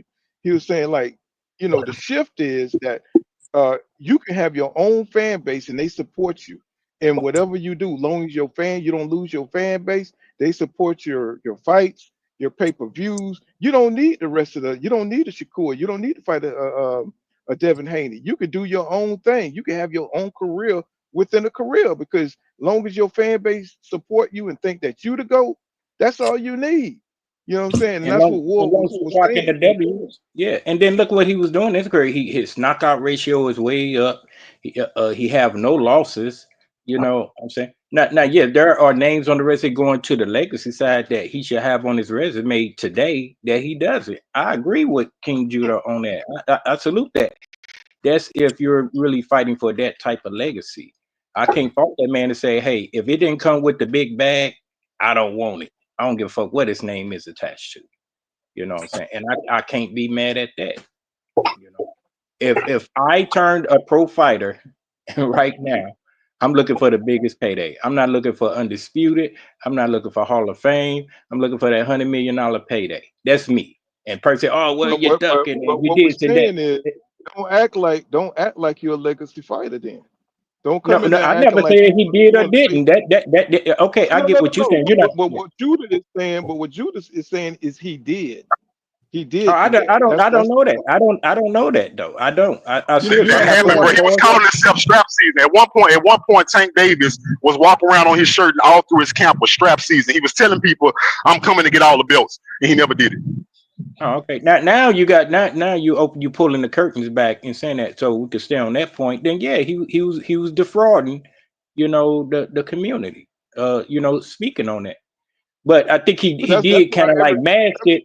Just understand. He did kind of like mask it. Like he went up and fought Boreals, got that belt. So he as far as division champions, what he got a belt at 130, 135, 140. So per se, hey, that's kind of like legacy defining right there. He's already a 3-time division champion. A lot of Hey, fighters go through that. A lot of fighters let me go ask through you their this. career not achieving that. Go ahead. Right. Let me ask you this. Let me ask you if you knew this, brother, because like you said, I'm trying to pull back some curtains. I don't know what you know, but tell me if you knew this. At first, Tank Davis' excuse was, Devin didn't have the cachet for him to fight Devin, right? But he was fighting fighters that had less cachet than Devin. But that's not the point I'm trying to push right now. But did you know that at one point Devin found a workaround to say, well, at one point they had a belt in common. Where Devin found out, well, I forgot how it went. I don't know who was the real champion and who was the super. I don't know how it went, but in so many words, Devin Haney had a belt that gave him a direct path to fight Devin Haney. So Devin Haney went to the boxing sanctions and said, "Make this fight happen. I'm his mandatory, or he my mandatory." I don't know the direction, whatever. But when Tank Davis found that out, Tank Davis didn't say, "Well, do what you got to do." Tank Davis said, "If you go to them and try to force me to fight you, I'm gonna drop this belt so I don't have to fight you." Did you know that? You're speaking of the sanction about, I think that was the WBA. Right, but did you know that happened? Did you know that happened? That Devin Haney tried to make the fight through another way by saying, "Well, look, I'm your mandatory. I can fight you that way. The rules of boxing say I can fight you, and I'm gonna go exercise that right." Tank Davis said, "If they try to make me fight you, I'll drop this belt so I don't have to fight you." Oh yeah, that was what Canelo did with Charlo. Yeah, that would be kind of like bogus. You know what I'm saying? If he felt like it wasn't nothing. Well, he did that, bro. Okay. Well, he did. What I'm telling is, he did it. See what it is. That's when we start seeing how Tank was moving, and everybody was like, "What's going on? Why you don't want to fight Dev? You know what I'm saying? Why is he avoiding Dev?" And his fans was like, "Man, y'all hating on this man. This man could do what he kind of like when we found out Canelo could do what he wanted to do. Everybody was wondering why Canelo wouldn't fight the Charlos. Everybody was wondering why he wouldn't fight David Benavidez. Then they come to find out he could do what he wanted to do. Oh, And get Canelo, the biggest money while doing that. So that goes back to the point I'm not saying my point is right or wrong. I'm just saying if you come in with the ideology, my career move is going to be based on the biggest bag. Who could be mad at that? Who? What you mean? Who could be mad? The boxing fans who love the sport. That's who could be mad at it. We want to see you fight David Benavidez. Okay, they could be mad at it at somebody else's career. You know what I'm saying? Yeah, I'm gonna use this. This might be a little bit off base. Yes. This might be a little bit off base, but I'm gonna use it anyway. See if it could resonate with y'all. And it's no diddy, no homo. And all y'all guys, I'm quite sure, Alpha Sigma males. Nothing funny about y'all. Y'all got y'all pick of the litter of the women. You go get dime piece or 9-piece or whatever. But you go choose this little 3-piece, fat, out of weight, bald headed ass chick. Woo woo wow. But it come with a bag. I mean, you start fucking with this bitch, you easily 10 mil by the end of the year. Easy. But motherfuckers mad at you, like you cheating on this dime piece just to go fuck with this bitch. But like they don't know, hey, it's money come with that. Would you give a fuck if a motherfucker mad at you? Now I'm gonna tell you why your analogy wrong, and I'm gonna tell you where I disagree, because when you're dealing with dudes who really hang their hat, it depends on who the dude you're talking to. If he hang his hat of only dealing with bad bitches, I'm gonna use a pimp for example. They got pimps that hang their hat that they only pimp on the best looking women. So basically, what you're saying is that pimp will change his mind if an ugly girl say she can bring him a bag. From my experience, if that pimp that hung his hat and his reputation is based on him having the baddest chicks, he gonna tell that ugly girl to go down the street and find somebody else. Are you entitled to change your mind through life? Have you ever changed your mind in life? I think you're missing the point. Boxing has always been built, and boxing has always been built on the best fighters, the special fighters. Fighting the best fighters, right? That's how boxing is. I'm from that era. I'm from the original Four Kings era. I know that. I was spoiled on that, but it's a whole new landscape. It's a whole new landscape right now. As you fight the best, the money comes with fighting the best. When the top meet at the apex, right? Sugar Ray Leonard versus Marvin Hagler. You know what I'm saying? Mayweather versus once again, you're speaking of once upon a time. And I mean to cut you off. If it's still the same way, why is Tank getting 40 million? Bro. Okay, all right, go ahead. My bad. You keep cutting me off, bro. All right, go ahead. You know what I'm saying? So I'm just making this point, and I'll let you have it. Boxing, people are looking at how the box as it's changing, right? See, and people are okay with the way boxing is changing. all of a sudden, after all the arguments, the Mayweather versus Pacquiao arguments, who fighting the best arguments, now all of a sudden, none of that matters. Like Floyd was, like Roy was saying, if you just make one belt and you take all the belts away, that takes away the history. If people just start going for bags instead of legacy, then it's not a sport anymore. You see what I'm saying? That's what Roy was explaining to Andre Ward. You know what I'm saying? Andre Ward, I think he was just kind of giving the case of what young people are doing today, doing their own things, kind of like being, their own entrepreneur and everything. But you're destroying the sport of what the sport was all about and has always been about. I'm just so surprised that people are so casual about letting guys go do what they want to do and ignoring the rules of the sport. You know what I'm saying? Fuck the belts. You know what I'm saying? I'm finna go over here and make a bag over here. I'll come back and fight for the IBF. But if it's somebody I don't want to see, if it's somebody that's better than me, I'm not gonna fight that person. I'm just gonna go over here and fight somebody else. Well, I'm gonna come back and look at the WBO. Oh, WBO, look, oh, it's a little soft dude there. I'm gonna go in there and make a little bag with him and knock him out. Oh, and here comes somebody from here come the WBO interim guy look like a boots. He look like he tough. I ain't finna fuck with him. I'm finna go. So it destroys the sport because it's chaos. There's no organization.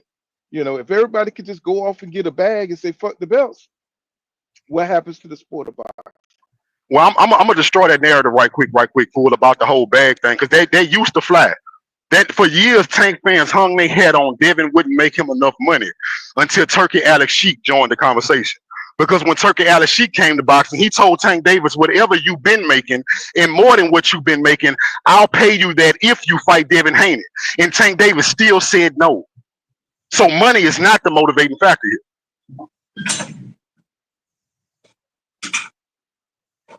Like it's not only the money, it's the person, it's the person behind the challenge. And I'm just surprised by Tank. I think what it is just that people are surprised that Tank don't want to fight those guys. He mentioned that he wanted to fight a couple of guys, and he mentioned Shakur, he mentioned Devin, and he said he'd be up out of the sport. And to see him go, I don't, he really don't want to face them dudes. It's just kind of shocking. It's just kind of shocking after all the back and forth over the years. It's just kind of shocking to see Tank not really, want to participate. And I think we kind of skipping over that, and just letting Tank off the hook. You know what I'm saying? Because they letting him do what he want to do. They're not holding them up to the standard that we holding up Devin or Shakur to. We got to hold them up to the same standards, man. Even though he could do what he want to do and everything, but he's still under the standards of being a special fighter. You know what I'm saying? That the people pay per view to see. You know what I'm saying? Now that he's a star, he's taking that and doing his own thing. So that's kind of like what Canelo did. Right. Same thing Canelo did. And Canelo is his favorite fighter. So there you go. I kind of like the reason why I was trying to interject at the time. I think that was King Judah saying, "Hey, back in the day, the best fought the best, and that equated the highest payday."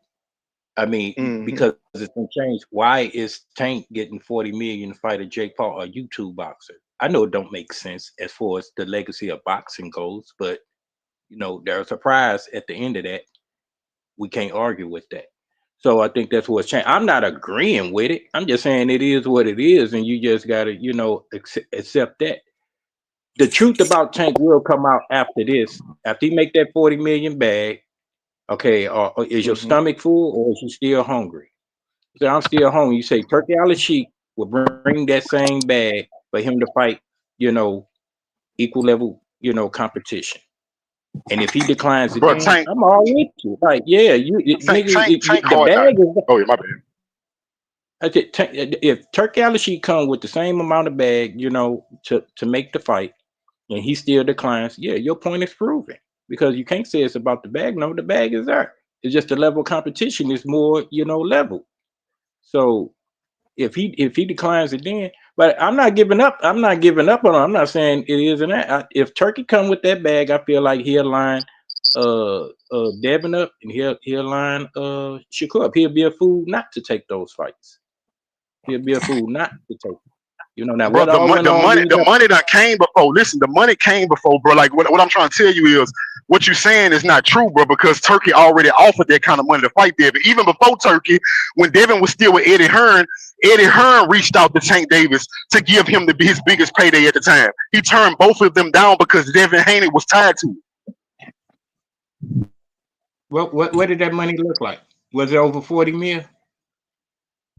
Bro, 40 million wasn't his highest payday at that time, bro. What you talking about? I know. I was just asking, what was it? I don't know what was his high payday at the time, or none of that. I just asked. I just know right now he's getting 40 mil for that fight. No, So when you offer a fighter, when you want a fighter, no, listen, this is how this go. I know what you're saying. See, you going off what Tank is worth now. When you offer a fighter something, what you think he gonna take, you take his highest payday, and you either offer him the same payday or more. That's what he was getting offered both times when Turkey came at him and when Eddie Hearn. They took his highest paydays and said, "We'll pay you more than that to fight Devin Haney," and he said no both times. Okay, so he's making more than he would have made he made for the Ryan Garcia fight, because that was his highest payday before the Jake fight. I think no. So now that's something y'all got to correct me on. Somebody now, don't just say it because it's gonna make Tank look good. Did Eddie Hearn offer him that before or after he fought Ryan? That's what I don't remember. Yeah, I know the Turkey offer was after the Ryan fight the Turkey brought offer about was 20 after mil, Ryan. if I'm not mistaken, right? Yeah, The Ryan fight brought about 20 mil. Yeah, He got about 20 mil. And that's what I think that's what Eddie Hearn offered him, like 20 mil. I do remember that. That was the conversation with Eddie Hearn. I told you, when you offer a fight or something, you don't try to guess what they want. You go off what they already made and say, I can pay you your highest payday or more. Well, sometimes it might be the fighter choosing their own work. They may, hey, yeah, that's what I made, but I know I'm worth more. So I can't be mad at that as well. But you just gonna find a way to make it make sense for you, bro. It don't make sense, but no matter how you look at it, somebody telling you this the highest you made in boxing, you're not guaranteed in your career to make this again. But I'm giving you, I'm telling you right now, that your highest payday that you done enjoy right now, I'm guaranteeing you this, and you turn it down because you gotta understand, bro. Boxers don't know what his next payday gonna be. That's fact. You're right. You don't know, but I'm not trying to make it make sense. That's just an actual fact. You probably got paid $20 to take out some trash yesterday. Tomorrow you could make $100 doing it. You don't know, but if you feel in your heart, oh, I could go over here and for the same work I did for $20 over here, I could go over there and make $100. No. I'm gonna tell you why that's wrong in my personal life. I'm a truck driver, right?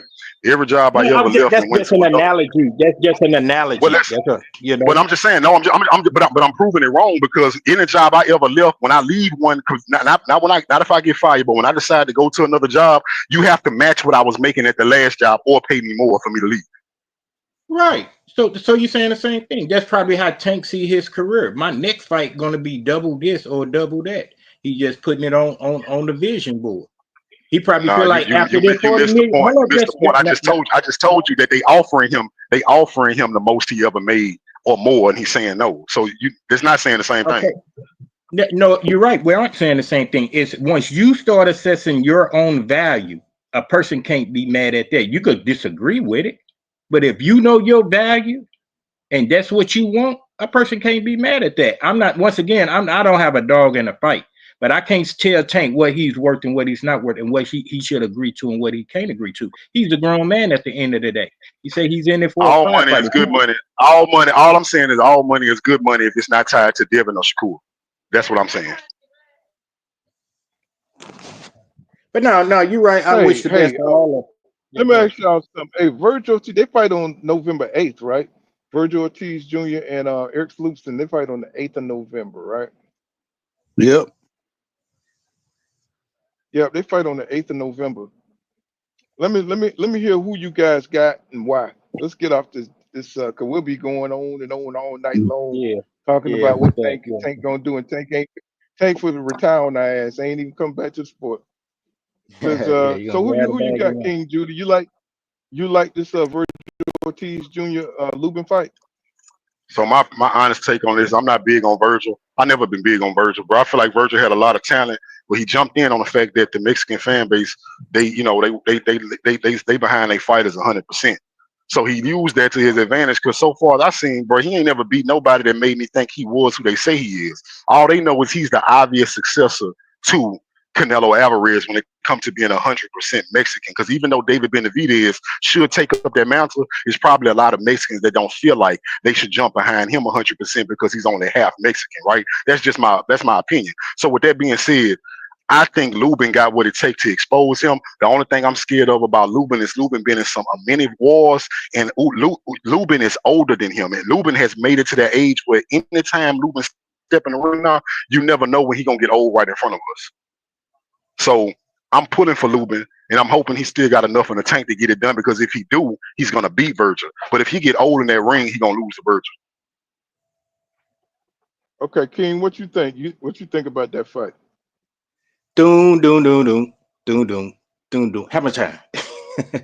I pretty much agree with King Judah. You know, age is about to be a factor with Lubin, and you know he got a stellar career. You know, with the Charlos, you know, with the Tower Inferno. You know, but I still feel I'm going for Lubin in this fight. But you know, just looking at the eye test and the metrics, I agree with him. Vergil really wasn't who we thought he was. You know, he's probably a paper champion.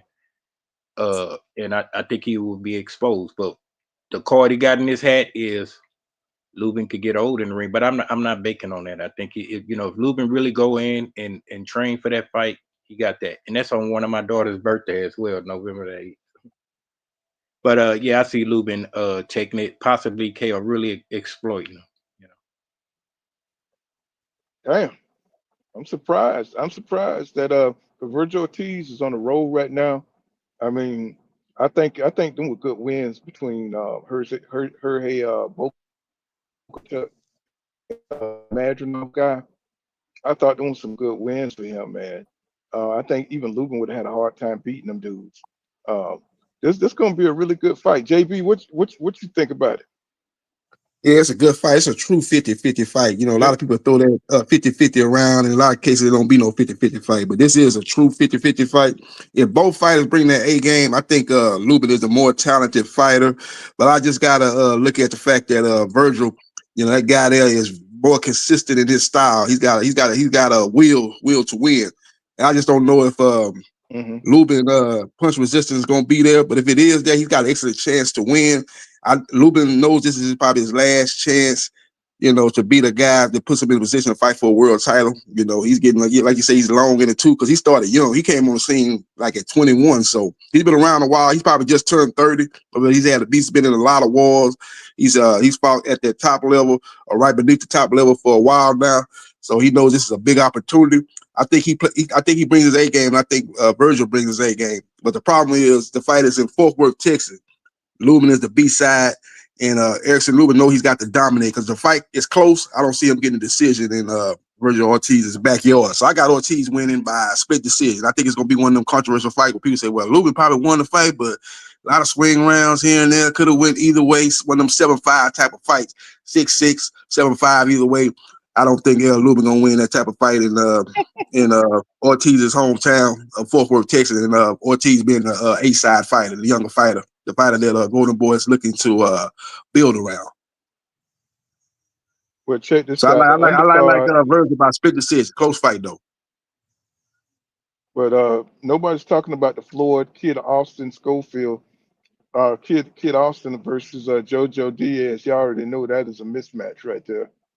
You know, that's on the undercard for Vergil Ortiz and Erickson Lubin. You got Kid Austin fighting JoJo Diaz. Let me see who else they got. They got I don't even know these other two. David Stevenson. I don't know that one. You know, so you got a couple of fights on there. As far as that Schofield and JoJo fight, JoJo put up a good fight against Regis Prograis, but he just fighting at probably a weight class a little bit. He shouldn't have been fighting that. He fighting Prograis, who's a big junior welterweight. He fought him at 140. He landed some good shots on Vergil. Had Vergil hurting that with that second round. And heard Regis hurting that second round. So he looked good. And we got to understand that Schofield looked good, but that was like a one-round knockout against Tevin Farmer. So he's fighting the guy that's probably going to be one of his toughest opponents. Farmer is done. Yeah, Tevin Farmer is done, but he's, you know, I mean, I knew he was going to beat him, but JoJo Diaz still around though. It's like, damn. It's like Devin beat him. Got a lot of heart too. Yeah, you know, but he just like he's like the little engine that could not do it. You know what I'm Yeah. saying? The little engine that could. He just can't win, man.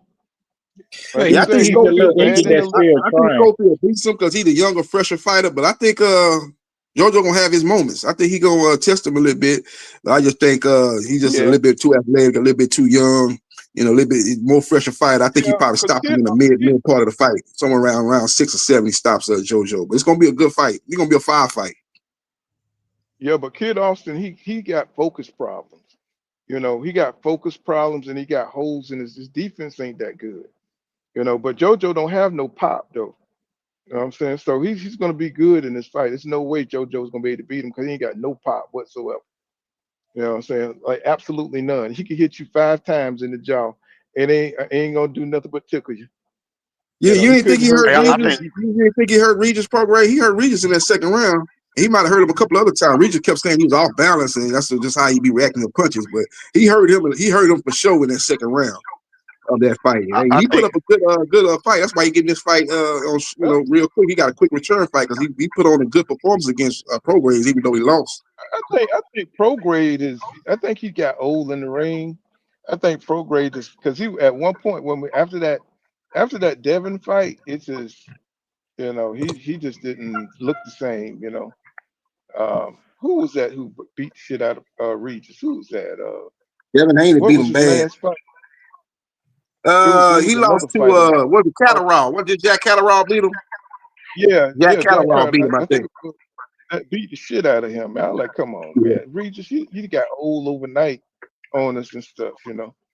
He's like, damn. Yeah, Regis might get that Ryan Garcia fight, man. He signed like a 2-fight deal with Golden Boy. The first fight was Jojo Diaz. I could easily see him putting him in there with Ryan. So Ryan need to get a win before he test his skills against the Yeah, top guy. they just feeding them. They just feeding them to people right now. He just Yeah, making he's that's sad. 35, That's 36. sad when they sad when you just bait for the feed other fighters to come up off your name and stuff. That's sad. That is He'll get a sad. hey, nice little payday to fight Ryan Garcia. I But think I'm gonna tell you Kid Austin gonna hurt JoJo, bro. If he don't stop JoJo, he gonna hurt JoJo. JoJo ain't got no defense. yeah, Kid Austin got real pop, bro. Kid Austin, people talk about him, they laugh because his daddy talk like a woman and all that. But Kid Austin is dangerous, bro. If you can't fight, Kid Austin will beat you up. And I don't Yeah, think yeah. JoJo I mean, Diaz 'cause he fight got good enough. power. He got power, man. That kid got you. But no, this is a fight. Nobody's talking about the damn Fulton versus O'Shaquie Foster fight, man. Stephen Fulton versus That's O'Shaquie another Foster. 50-50 That's fight. gonna That's be a good another ass 50-50 fight. fight. That's another That's 50-50 gonna fight. be a good ass that's fight right there. And they already talking shit. You know what I'm saying? Fulton talking shit like, hey man, I'm coming to get that off you. You know what I'm saying? I'm coming to get that off you, man. He's like, no, I ain't gonna be like that. I said, this gonna be good, man. This still, I think and Fulton, go ahead. No, I think Fulton. This is my prediction. Though. I think Fulton probably the better like all around fighter, more seasoned, right? More composed in the ring type stuff. He got more pedigree. But I Yep. think O'Shaquie Foster got a style, and Fulton showed me more than once. That's why I picked Inoue. Or y'all know I don't normally pick against the black man. I just had to be honest. But he got this thing where he can box you if he want to, but if your plan is to box him, he'll turn into the brawler for you. And I think that's how O'Shaquie Foster's gonna beat him. O'Shaquie Foster's gonna be the boxer, he gonna be the brawler, and he gonna lose on points. Yeah. Mm-hmm. It's gonna be a good fight. Shaq, he But I definitely thought, got to fight better. He fought against Conseco. Them last 2 Conseco fights. The first fight they robbed him, but even the second fight he didn't look that good. So he going to have to take his game to another level against Fulton. Fulton looked good against Figueroa. He got beat by Inoue, but ever since Inoue was gonna beat him anyway, but I think he probably at 122 a little bit too long. See how he moved up in weight? He's probably weight drained a little bit for that Inoue fight. But he's fighting at 130. And I think overall he's probably the more technically sound fighter, but he's going up a weight class fighting a guy that's a high level fighter. And if O'Shaquie Foster can raise his game like he's been saying he's gonna do, it's gonna be the best we've seen him, then he'll have a shot. But from what I've seen in his last couple of fights, I probably would favor Fulton to beat him based on what I've seen O'Shaquie Foster the last couple of fights.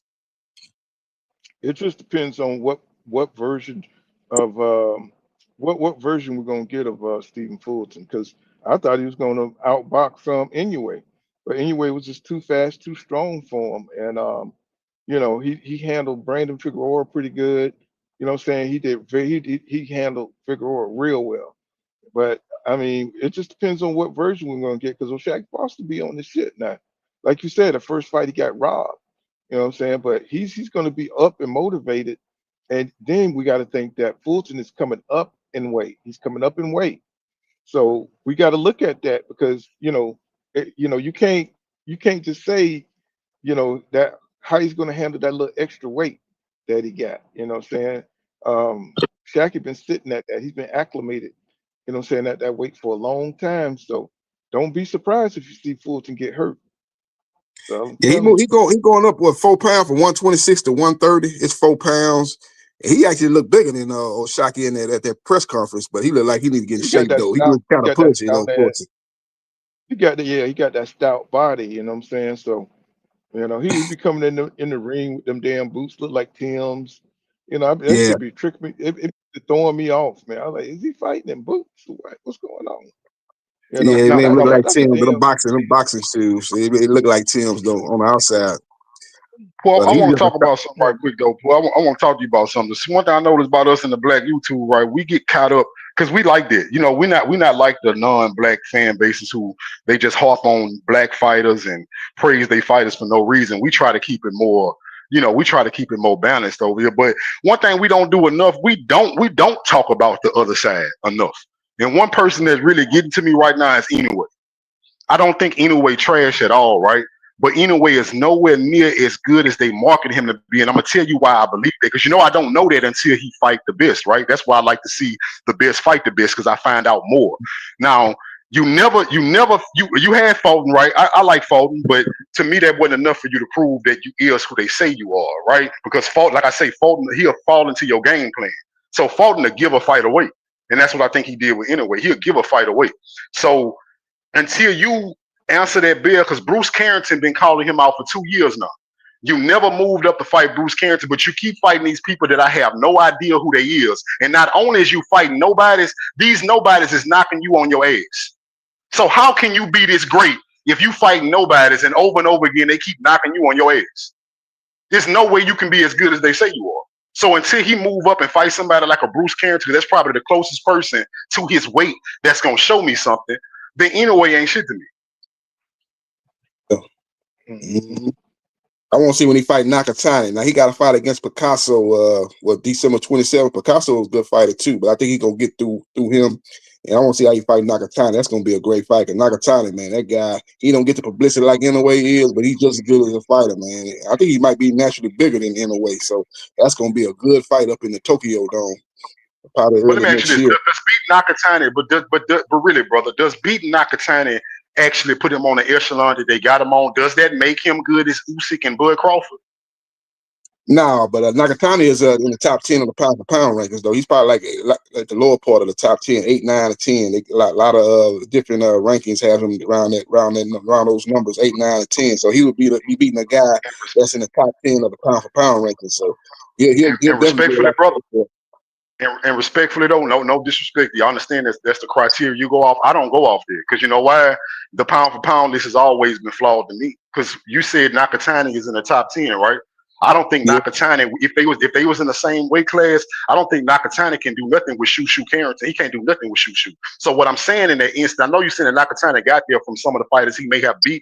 I have a totally different way I look at fighters. I don't look at what the media saying who the best. I look at the skills, and you beating the people that I know is good is what make me give you credit. So in a way, beating Nakatani because they say he top 10 don't prove nothing to me when I know Shushu will beat both of them. But you think Shushu been good? Shushu kind of inconsistent, man. He ain't really been putting up no stellar performance. He getting the job done, but then like we said, ooh, shoot, he that next dude. He ain't doing that what Abdullah Mason doing. When you see Abdullah Mason knocking people out, you're like, oh yeah, Abdullah up next. I don't really get that vibe. What the thing with Shushu is, so with Abdullah, right? Abdullah got, Abdullah a freak of nature. Abdullah is next up. Now Abdullah is the one who actually next up, right? Shushu older than them. So Shushu had some bad. I don't know what happened to him when he was younger. He had some bad management. He didn't get moved right. But when it comes down to what he brings to the table, and I'm gonna tell you what I heard about. Because usually when I try to analyze a fighter, I take what I see and I take what I heard from his peers. Right? All his peers say that when they met him, right now he older than most of the people he around. But even when he was younger, the older people before him, getting close to he close to Tank age. He close to Tank age. So they said when they first met him, when he was a young guy, right? These are the older people. They said when they first met him, they thought he was older than what he was because of how disciplined and how sharp he was. So it'll be like somebody like a Tank Davis stepping in a ring with somebody young as a Kermel Moton, right? But when you step in there, he just as sharp as you, he just as smart as you. You feel like he got just as much experience as you do. And that's what all his peers say about him. Now, when I watch him in the ring, what I see from Shushu, y'all know I like Devin, right? I like a certain style. You don't know me before, no. I like outside fighters. I like point fighters. So when the fights that everybody be bored watching, I like those fights. I like a dude that'll go in there, swim without getting wet, and you never touch him. I like that. So I know I'm different, but I like it.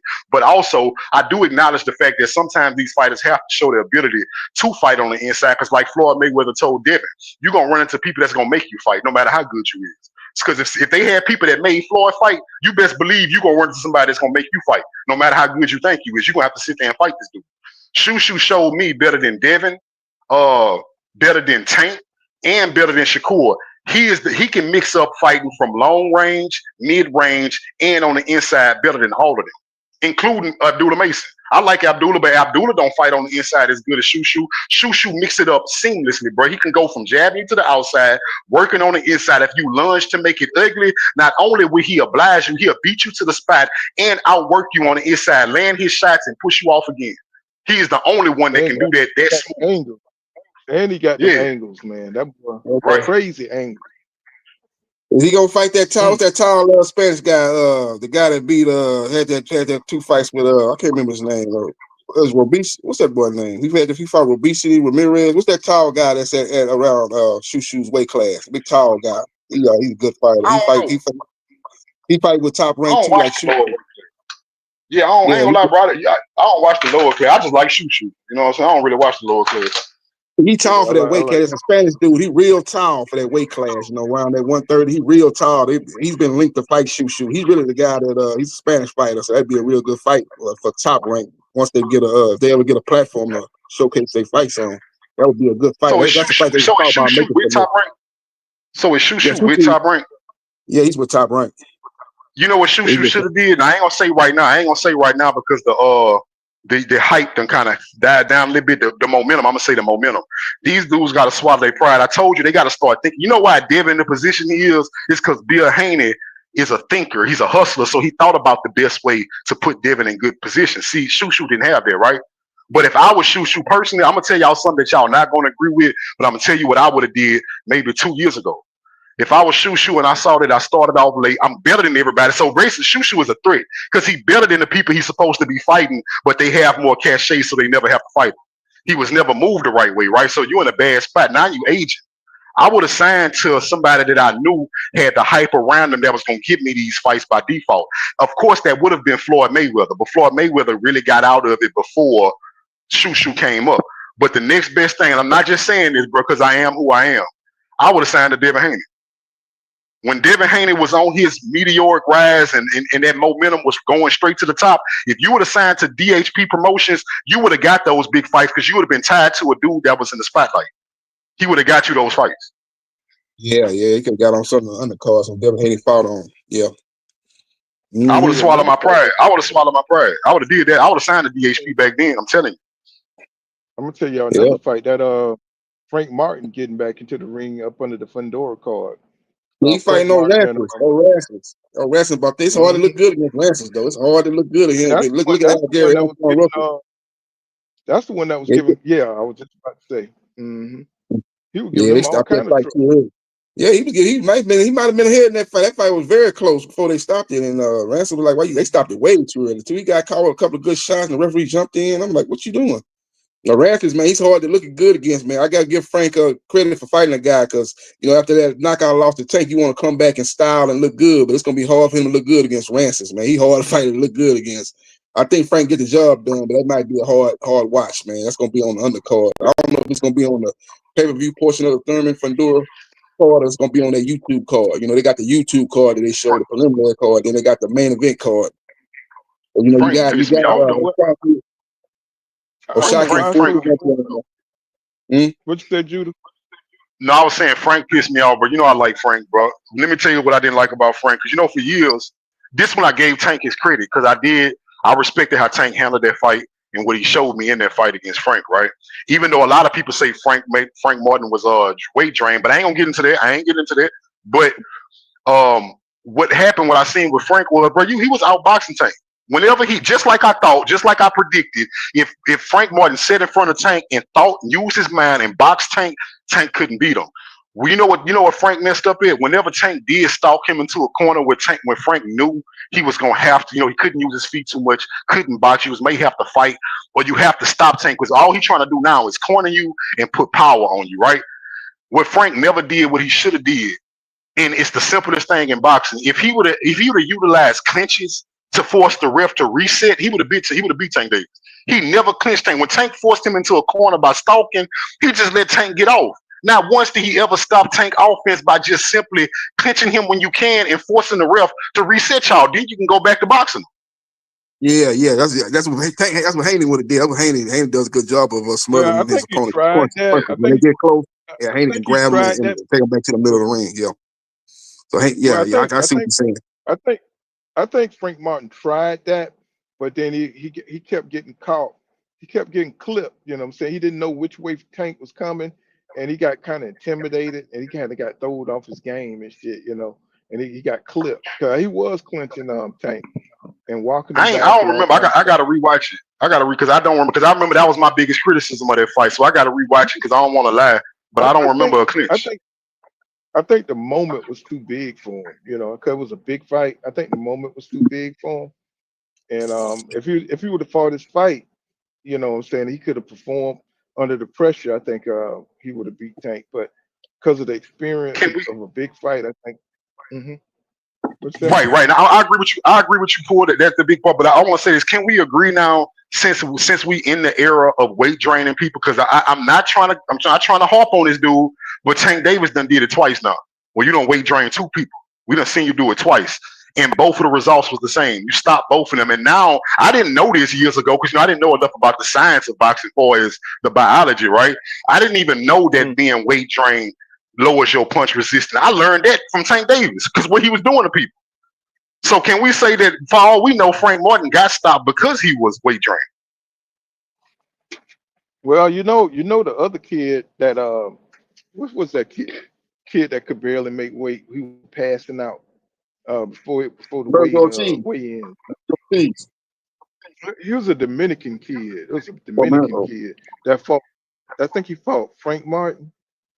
Oh, you're talking about Ali Rivera. Ali Rivera. Yeah. I think he was severely weight drained. You know what I'm saying? He could barely fight. You know what I'm saying? In the second half, that weight drain is serious. And you saw Devin damn near gassed out. You know what I'm saying? Because of trying to make 135. Well, I didn't know this, Paul, but he had. Right. Devin had an interview recently when he was talking about the Ryan Garcia fight. Now, this wasn't out of Devin mouth. I think he don't quote. I think he was on Ak and Barack, right? And they brought it up. So this is how I know this not Devin trying to spread a narrative. They volunteered this information, basically saying that we know this true. They was like, yeah, a lot of people didn't know that even when you fought Ryan Garcia, you had trouble making weight. You almost passed out on the scales. See, that never came out. That Devin was weight drained against Ryan Garcia too. Hey, weight drained then fighting the guy that was on PEDs. And didn't get knocked out. Didn't get knocked out one more rounds than Ryan Garcia. It was just a knockdown gave Ryan Garcia a decision. People trying to make it look like Ryan whooped Devin Haney ass. That wasn't even the case. That was a good fight with all the disadvantages that Devin had. Still won more rounds. Like the knockdown got him. Look, that just make me like the dude more, bro. Because like I said, I'm not even in real life. See, a lot of these people, but they look at celebrities one way. And they don't associate that to their real life. I'm not like that, bro. I treat everybody the same. So in real life, if you a dude I know in real life, don't think I'm the type of dude that's gonna watch you get beat up and I'm gonna lose respect for you. I'm not, bro. I'm gonna respect you if you stood there and fought when I knew you were supposed to fight. As long as you do what you gotta do, I'm not gonna lose respect for you because you lost the fight. You see what I'm saying? I lose respect for you if you refuse to fight. And I don't want to hear no excuses. Because a lot of people, they be like, man, he was too big. So, because again, my mindset is I don't care if you lose. I just want to see you fight him. Me and you can still be friends. I'm still gonna respect you if you fight this nigga. You ain't gotta win. So Devin, I respected Devin more because now I know that he was weight trained. He was fighting somebody bigger than him. Who Ryan Garcia is already naturally bigger than Devin. Then he came in 3 pounds overweight to what they agreed to. So you weight drain fighting a naturally bigger dude who came in 3 pounds overweight, and he on Osterine. Then your daddy, and I keep saying this. People talking about you never have a criticism for Bill Haney. I've been criticizing Bill Haney since the fight with a bad game plan. You told Devin to go in there and stand in front of Ryan Garcia. I've been criticizing him since the fight. Yep. That is crazy. Mm-hmm. Oh yeah. And when look how Ryan Garcia has looked since off Osterine. He looked horrible against Roll. They trying to say because he had surgery that he had a hand problem. No, he just didn't have the confidence. We ain't had that Osterine in the system. When he got hit and got knocked down, he got back up. He put his gloves in his pockets. He didn't let his hands go because he worried about what was coming back. He didn't have that Osterine to give him that confidence. So these guys are frauds in a lot of cases. Ryan Garcia is a C-level fighter. Really, people don't want to say that. That's what it really is. We don't know how long he was on the Osterine. He just got caught in a Devin Haney. Yeah. You know, it's just like a speeding ticket. You know, you ain't your first time speeding. This is the first time you got caught speeding. So, you know, our guys like Ryan Garcia, man. You know, I'm interested to see what he do in his next fight, how he look, because he looked horrible against Roland. I'm not gonna chalk that up just because he had a problem with his hand. I'm chalking it up to his first time fighting, clean and free, not on PDs. And, you know, this is how he look. I think they're gonna have a rematch though. Paul, I remember you brought it up because I didn't watch it, but you were saying you saw when Devin and Ryan was dapping each other up, but you know they did a face off too. You talking about the day Devin and Ryan saw? No, I'm talking about just now, like this recent Devin and Haney and Ryan just saw each other. Then Ryan Garcia saw Devin. He walked up to Devin, got his attention. Then they dapped each other up. You know, basically kind of showing like I'm not mad at you no more type shit. Like we ain't cool, but I don't hate you type shit. But after that, they had a face off. Like they walked in front of each other, and the cameras was snapping, and they did a face off. They might have a rematch. Well, that was at the Canelo Crawford fight. I think so. Yeah.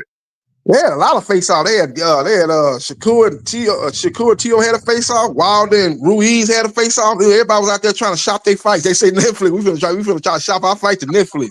Everybody was trying to shop their fights. I think that's a fight though. I think Devin. I think that's down the line, bro. I think if Devin win this fight, Ryan Garcia might look at it like, look, I got one chance, right? So I'm a rematch you. They already calling me a drug cheat. So in Ryan Garcia, to me, this would be a smart move for Ryan because right now, as it stands, I'm a drug cheat.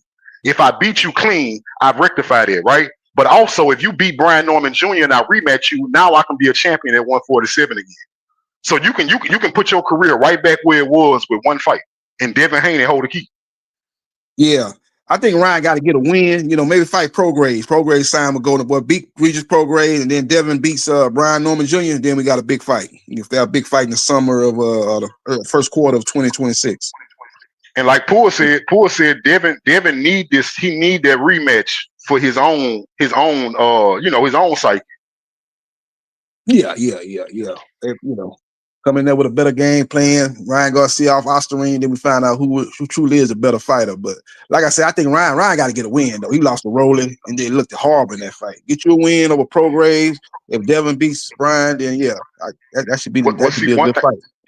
But one thing about Devin, I know what you're saying. The logic of it that Ryan need a win to earn it. But the way Devin looking at it again, like how Poole said, Devin don't care if Ryan win. Devin saying that whenever you ready, I'm gonna fight you no matter what, no matter how your career going. And that's why I say Devin and Tank Davis is two different type of people. Devin don't care about where Ryan is in his career or how much money it's gonna be in this situation. This all about I want to beat Ryan Garcia up. Oh yeah. I want to fight him on an even playing field. Yeah. I got you. Right. Mm-hmm. Yeah, that's a fight that definitely can happen next year. That's one of the fights that probably can happen because, yeah. That could be one of the big fights for Ryan. I mean, Devin. Especially if he win that title from Norman, he's a top guy, 147. So a lot of guys be wanting to fight him. So you got him in that fight. What you think? What your how you see that fight going? I actually got Brian Norman Jr. winning that fight, though. I just think what people are sleeping in on Brian Norman Jr., man, he's got great timing, and with his punches, he's a better boxer than people give him credit for. I think his timing is gonna beat Devin Haney's speed. So I think he's gonna win that fight, though. So You got him on what? You got him by knockout? You got him by knockout? Yeah, I got him by late knockout. Somewhere in the second TKO, TKO, or like knockout. Yeah, I think he gonna knock him out. He might get up and then the referee might stop it. It could be a TKO, or it might, but I don't know if he gonna see Sasaki. I don't think he's gonna do him like he did Sasaki. I don't see that. But I can see him. I can see him knocking him out, dropping him, and then Devin don't beat the count like a knockout. I don't know. Can y'all hear me? Won't be surprised if Devin outbox him, but I like Brian Norman Jr. I think people sleeping on his. He's got great timing, real good timing. That's what timing beats speed. That's why I'm taking him. I got you. I can hear you though, bro. Yeah, I got knocked off when I put you in my phone. Whatever, got knocked off. Oh, okay, yeah, man. But nah, bro. I think. Go ahead. No, I was just about to say shit. I was just about to wrap it up and shit till tomorrow. Oh, all right. Oh, yeah, man. Well, it was good chopping up with y'all, man. But listen, the moral of the story, what I came on here to say today, is that even outside of the KO champ side, the whole debacle, what it really stemmed down from. I like to talk about the cause of the problem, not the problem. The cause of this was Tank Davis fans having a realization that they can't deal with that Tank was never who they thought he was. That's what we're saying. And I agree with that, because I remember trying to play the devil's advocate with you and everything back then, and you were telling us exactly what you saw, and I didn't want to believe it because I didn't see enough signs from Tank, doing what he's doing right now, and now Tank is just letting everybody know, shit, I'm fighting for the money, fuck all that. And that validates everything you have been saying about him. So I don't know why people just don't want to admit the shit. Yeah. I just don't. I don't get it. It's not going to hurt you to be wrong. Yeah. I don't know what it is. I was hoping they was coming up with a better. Y'all saw the undercard came out. I was hoping they was gonna come out with a better undercard to kind of help this fight out. Cause I ain't really excited too much about the main event. I'm gonna watch it, but I was hoping they gonna have a strong undercard. But the undercard is like it's good, it's solid, but it ain't. I was looking for Jake to come up with a real good undercard like he had with the Tyson fight. But I like Gary Antoine Russell. I like who he fight. He fighting that guy Terrazzo, what was his name? He beat Sasaki, the guy that Brian Norman Jr. Knocked out. He's undefeated. That's gonna be a good fight. That's gonna be a tough test for Gary Antoine Russell. That's probably the best fight on the undercard. I know Bumgarner fighting too, but that girl, I don't know too much about the girl she fighting. Who he fighting again, Gary? Who Gary fighting again? He's fighting his mandatory. What's that guy name? He's an Asian guy. He's mixed with half Asian, half black. I forgot that guy name. He's undefeated though. I seen him. He beat Sasaki, the guy that Brian Norman Jr. knocked out in his last fight. That guy that Gary Russell Jr. fighting, he beat him. He beat him at 140. So he fighting Russell. He's number one ranked in for Russell's belt. So it's gonna be a good fight. That's gonna be a good test for Russell. If Russell fight like he fought against Rayo, he should beat the guy. But if if he fight like he fought against Palo, that fight could be very interesting. That guy, he's a good fighter, undefeated too. So that's the best fight on the undercard. I'm really looking forward to that fight. But the other fights, they got a bunch of ladies on the undercard, which that's Jake Paul. That's what he promoting a lot of the women's boxing, putting them on the map. So I ain't mad at him on that. But I was hoping it'd be a little bit better undercard.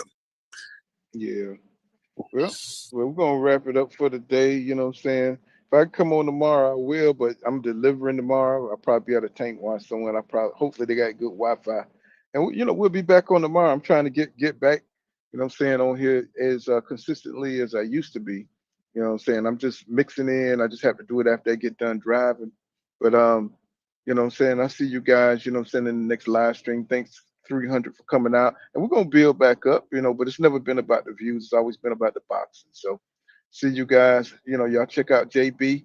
Y'all know JB, you know what I'm saying? And we'll see you guys next, no doubt, JB Sports. Check them out. Peace out. No, it was always good to see King Judah too. So peace out, y'all. All right, King Judah. All right, King Judah, salute. Salute to you, Poor Connor. Salute Y'all to take you, it easy, man. please. All right, All peace right. out, y'all.